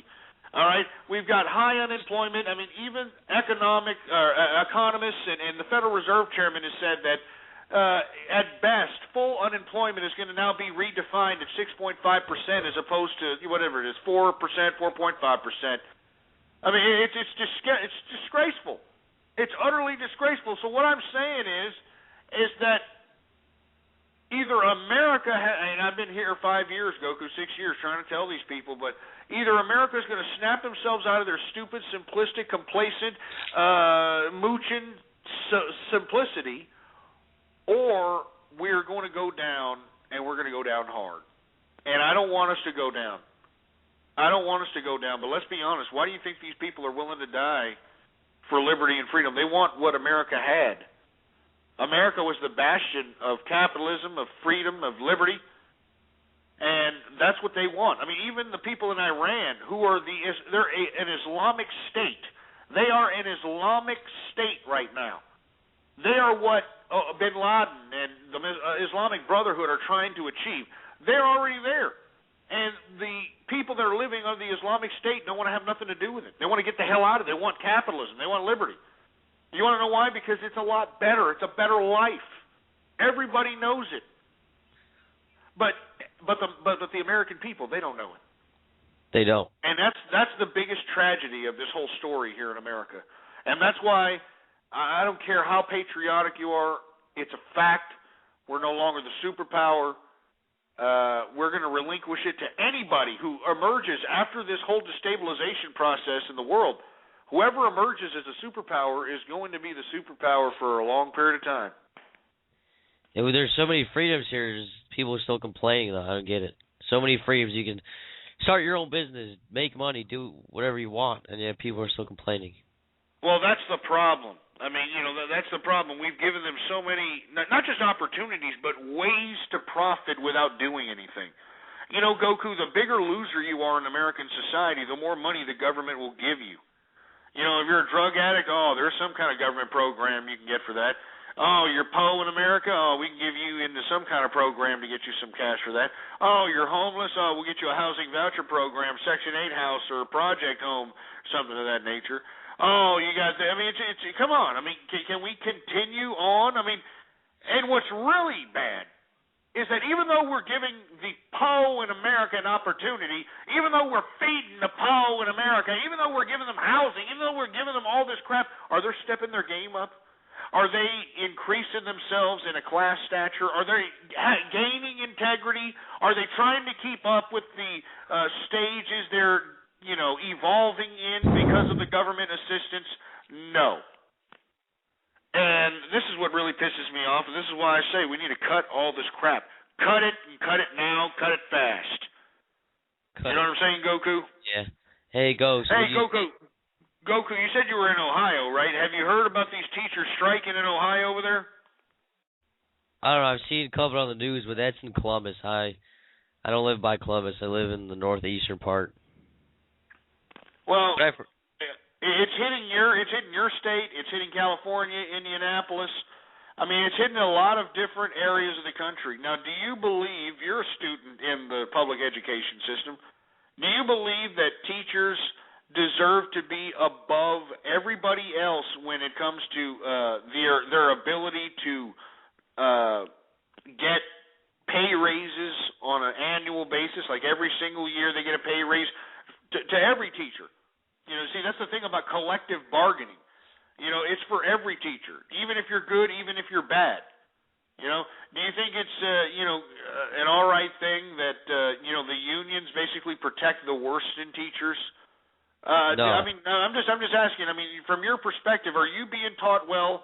Are these teachers really giving a crap about about you out there in high school in Ohio? It depends. It depends on what classes you take, but they just teach what they have to teach from the state, and that's it. And you yourself have to go above and beyond and teach yourself the stuff that they don't teach you. Like I grabbed some books from my library about the I got a book here, Commodities, about how to make money on your market, and then how to use an online brokerage or online stock. So that's stuff they don't teach you. Partially it's also the kids' fault too, because they don't want to learn it. They just want to sit back and do nothing. And you just got to go out there. And let me tell you something, Goku. You're already ahead of the game from that, man. You're already reading up. That's the way it should be. And that's what's going to keep you ahead from everybody else. Because remember, I'm sitting here screaming. Not only am I screaming, I'm giving people opportunities to make money here. I mean, I'm giving people insight where they can utilize this stuff to capitalize, and yet they're just not doing it. So the only people that are going to do it are people like yourself that want to take the initiative. And just imagine how many people really are there that make the initiative. How many are there? There's not many. I mean, look at all the losers in America. And the only benefit by having so many losers in America is that the winners are going to be that much more prevalent and that much more shining through the riff-raff of loserdom. You understand? Yeah. You know, my school about, let me guess, about 3,500 total. I think about maybe 50 of those are actually going above and beyond and learning about what to do after high school instead of going to college, like about the stock market and how to get in it, because they're just, like I said, they're all lazy. I don't know. It makes me sick because all I see is them on their stupid cell phones when they're supposed to be learning, but with the teachers teaching. But it's the kids' fault and the teachers' fault. The kids just want to use their electronic widgets to do. I don't know. It's Ghost. I don't know what I'm trying to say here, but it's just sick. No, you know what you're trying to say. What's unfortunate is that there's so many things wrong with the system, and there's so many things wrong with the culture in teenage society that it's prohibiting the progress of your generation. Here you are, you're reading about commodities, you're reading about brokerage accounts, you're trying to learn how to interpret the information that I'm conveying on this broadcast, and you know what? You're going to be ahead of the game once you turn 18 and are actually able to fulfill and act on these things that you know. And what's unfortunate is that these individuals that are listening in have the same ability, but they're not going to do it. What they're going to do instead is just sit there, play with their pecker shaft, become, who the hell knows what they become? I don't even know what culture is in loserdom. I don't kick it around losers. I just don't. I mean, the closest I get to losers is when I'm walking from my office to 6th Street or to my house or to my condo. I got these damn bums on the street that come up to me, man, come on, man, you got change, baby. That's about as arm's length as I get from loserdom. I mean, everybody out here in Austin, Texas, with the exception of the homeless idiots in the inner city out here in the downtown Austin area, are making some serious money. I mean, it's not uncommon to see like Lamborghinis and just unbelievable, G-Series, Mercedes-Benz, just unbelievable cars that you usually don't see out in the streets just roaming around out here in Austin, Texas, because the average median income is close to $80,000 a year out here. There's plenty of jobs for everybody. It's unbelievable. You want to know why? Because, everybody in Austin understands that, first of all, the corporations that are invested in Austin, like Dell has their headquarters out here. Whole Foods has their headquarters out here. And there's a whole bunch of other, companies I could mention. But the Austinites is what we like to call ourselves out here, like to, stay loyal to those that invested in their community. So that does not just include the corporate investment. That also includes the small business investment, so that all the money that they spend at these establishments are in turn relayed back into the community so everybody can prosper.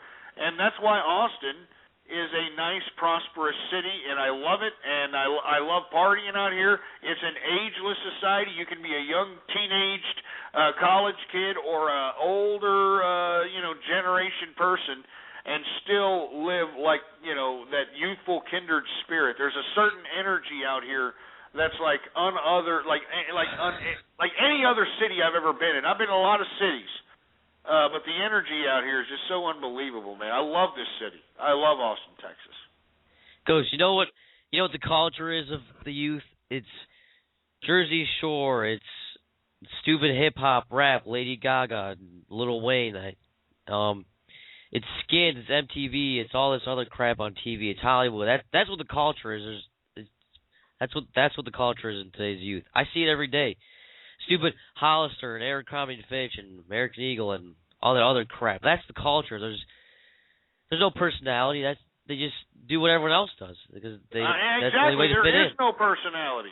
There is no personality, is right. There's no individualism. There's no individual thought. There's no individual synapse going in the brains of these people. And then when you try to suggest this, they look at you like you just farted on their best suit. Exactly. They look at you like you just kicked them in the balls or something when you suggest that, hey, man, I mean, don't you think that this is a little obnoxious?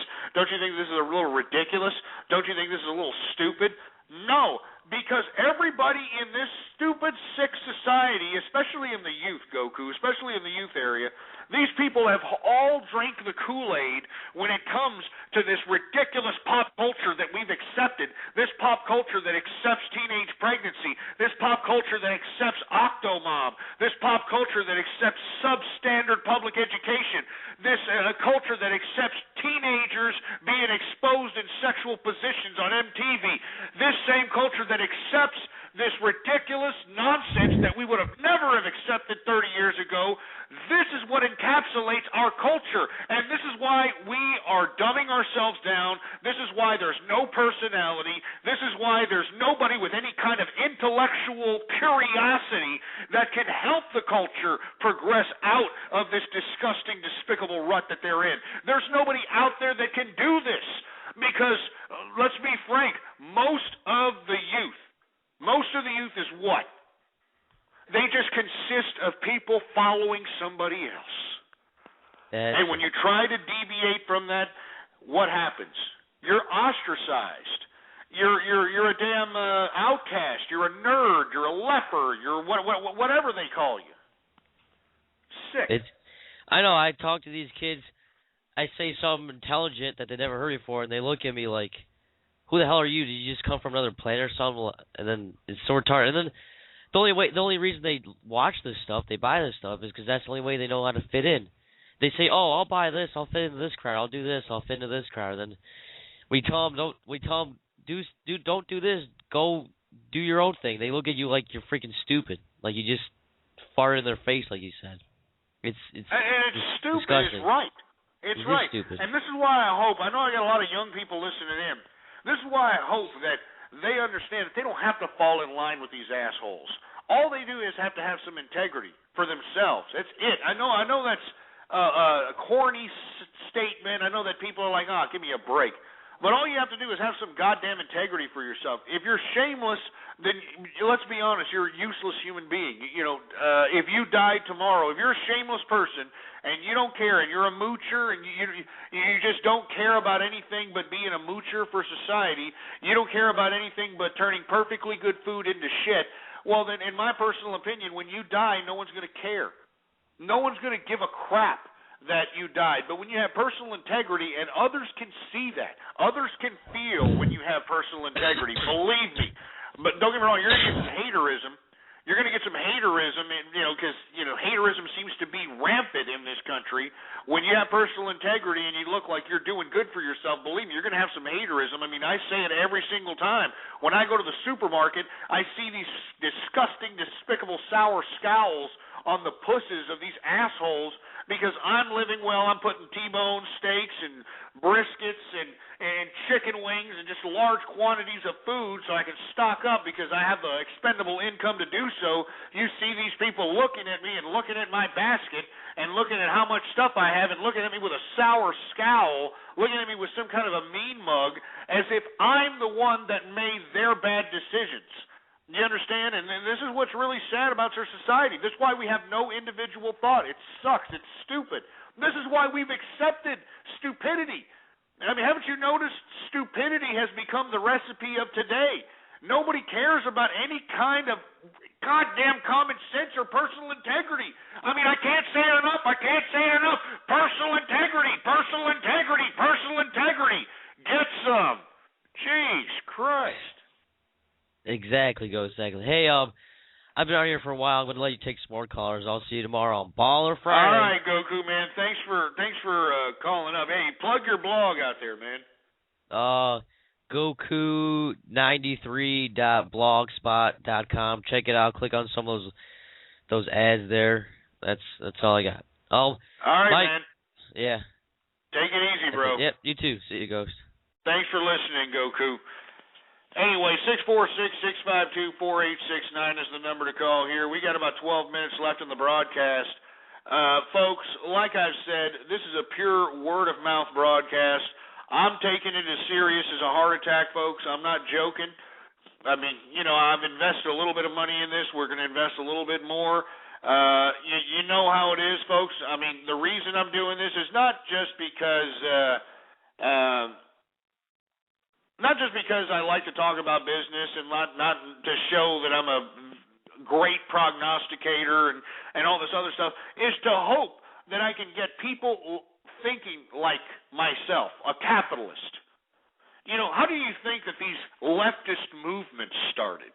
You know, these communist movements. How do you think they started? They started with ideas being suggested to those that can interpret those ideas and actually think about them critically, and actually relate them to their lives and relate them to their situations, relate them to their environments, and actually realize that these ideas actually are good ideas. And this is why I do what I do. Because the same reason Karl freaking stupid Marx is remembered today and revered is just because of ideas he suggested on a couple of pages in books. I mean, we're in a new age now, folks. We're in a new age where we got digital media. We got YouTube videos. I mean, you know, we can have information at the touch of a screen. Unbelievable. And the reason I do what I do is to not only help people make some capital, help people make some money based upon a couple of prognostications, but what I'm also attempting to do is hope that you remember the ideas that I'm suggesting, in hopes of understanding that the ideas I put forth, as brash and as ballsy as I present them, they actually make sense. They actually make serious sense, and that you should remember them and relay them and spread them around to everybody that you know, and tell everybody, that, hey, wait a minute, man, we don't have to be losers begging in some kind of breadline in some communist society. We don't have to be socialist assholes dependent on a government that doesn't even care about us. You know, we don't have to do this. We can become capitalists. And let me tell you, it doesn't matter what government you live in, folks. You can become a capitalist. You just have to apply this matter that's in the skull of your head, this piece of meat that's in your cranium called a brain. You have to get those synapses sparking so that you can become creative when it comes to approaching any kind of economic model, when it comes to thinking about actually capitalizing in any fashion whatsoever. Any fashion. And this is what I'm saying, you know? I mean, this is what I'm talking about. And, you know, I don't care if there's 500 people listening on the chat room, or if there's only 25 people or 18 people or whoever, 2 people. It doesn't matter. What I hope is that not only do you capitalize off of the things that I say, but you also relay the ideas that I suggest. And the ideas I suggest are filled with substance.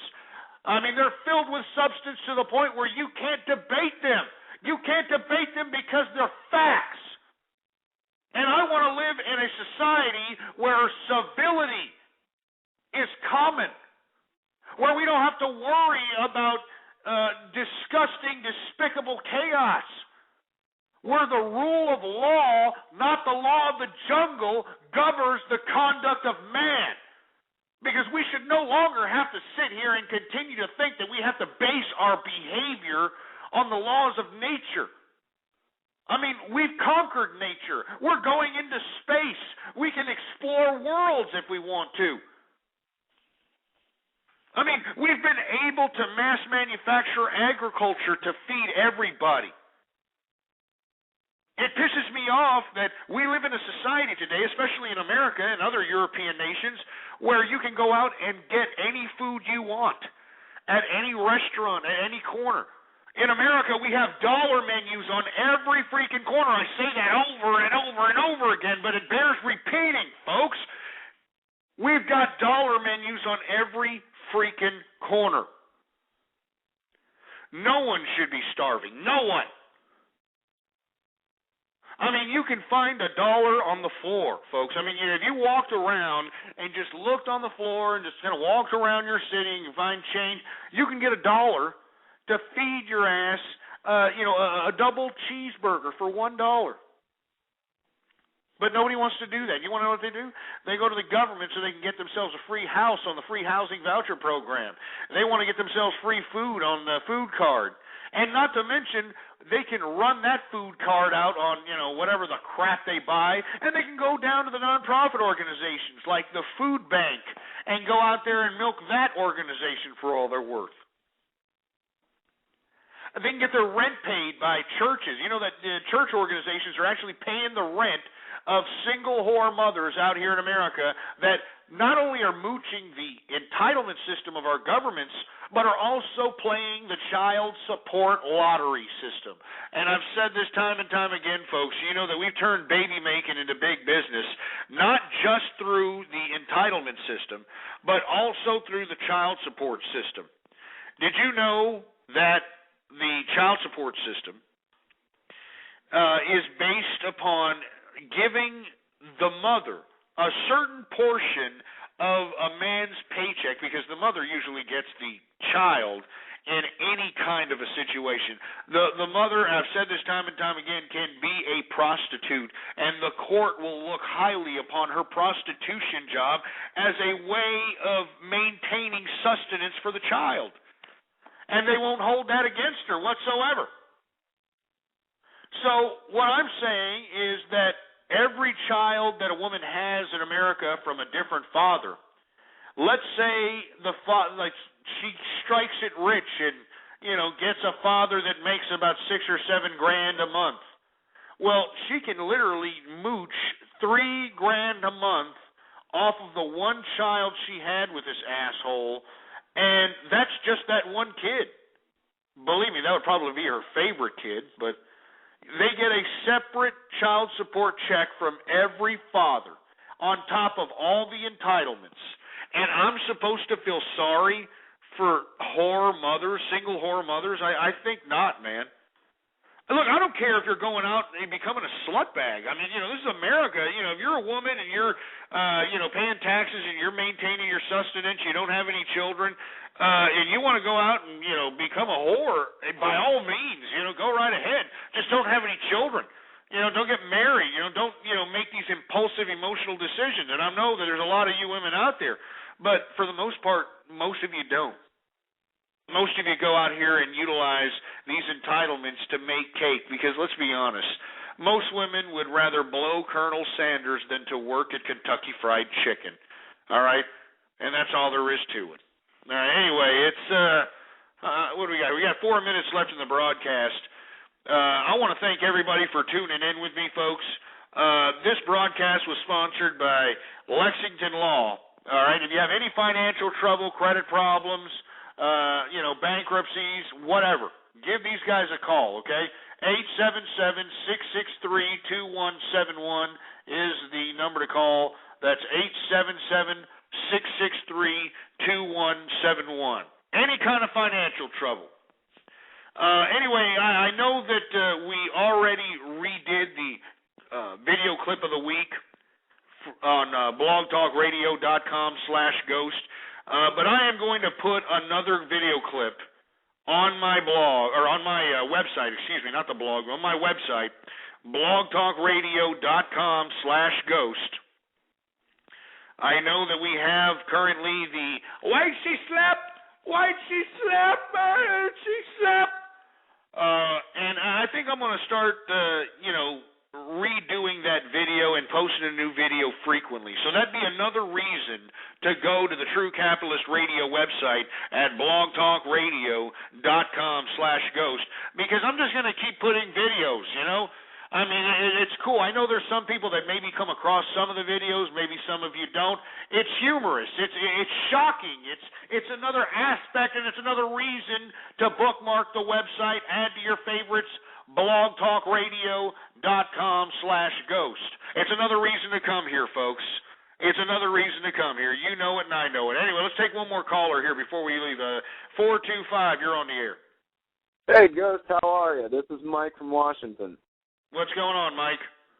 Not a lot. I just wanted to throw one little thing in there that I didn't hear you mention, and I'm not sure how it works down there, but the way it works up here is, okay, I don't have any kids. I want to make that clear now. But if you do, if you have a child with one of these whore mothers collecting Social Security benefits and, so on and so forth. And the court declares the father, the man who has to pay child support, they legally cannot take more than 25% of his paycheck. So if he's working at McDonald's flipping burgers, after taxes he brings home like maybe $800 a month, maybe, right? Yeah. So 25% of that, that's $200. This guy has $200 taken out of his thing. He bitches about it, but he's like, well, at least I'm doing my part, I'm doing my part. My $200 to raise this kid, and they're very comfortable with it. They never see it, meanwhile, she's off having 2 or 3 other kids with, 4 or 5 other dads. Well, no, that's the point. That's the point. We're turning it into big business out here. I mean, that's the point. Anyway, we got to go, man. Thank you for calling.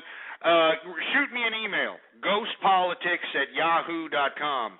That's ghostpolitics@yahoo.com, folks. Anyway, I'm out of here. I'm here Monday through Friday, 4 to 7 p.m. Central Standard Time. And please spread around the link like wildfire, ghostpolitics.blogspot.com. That's the official True Capitalist blog. And at the same time, spread the official website. You know what it is. Anyway, I'm here tomorrow for Baller Friday. It's Baller Friday tomorrow, and I'm going to bust a flow for Baller Friday, so I hope you're here. You better spread the word and spread it good. I'm out of here. Long live the capitalist movement. You've been listening to True Capitalist Radio. The thoughts, views, ideas, comments, and opinions of the host of this show are absolutely his. Catch more live episodes Monday through Friday from 3:30 to 6:30 Central. Or check out archive shows at blogtalkradio.com. True Capitalist Radio. That's it. Boar's Head is bringing a slice of Japan to the deli. Introducing Boar's Head Ichiban Teriyaki-style chicken.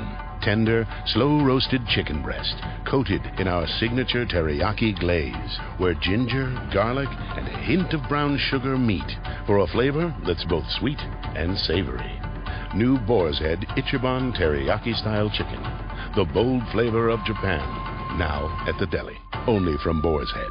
Compromise elsewhere.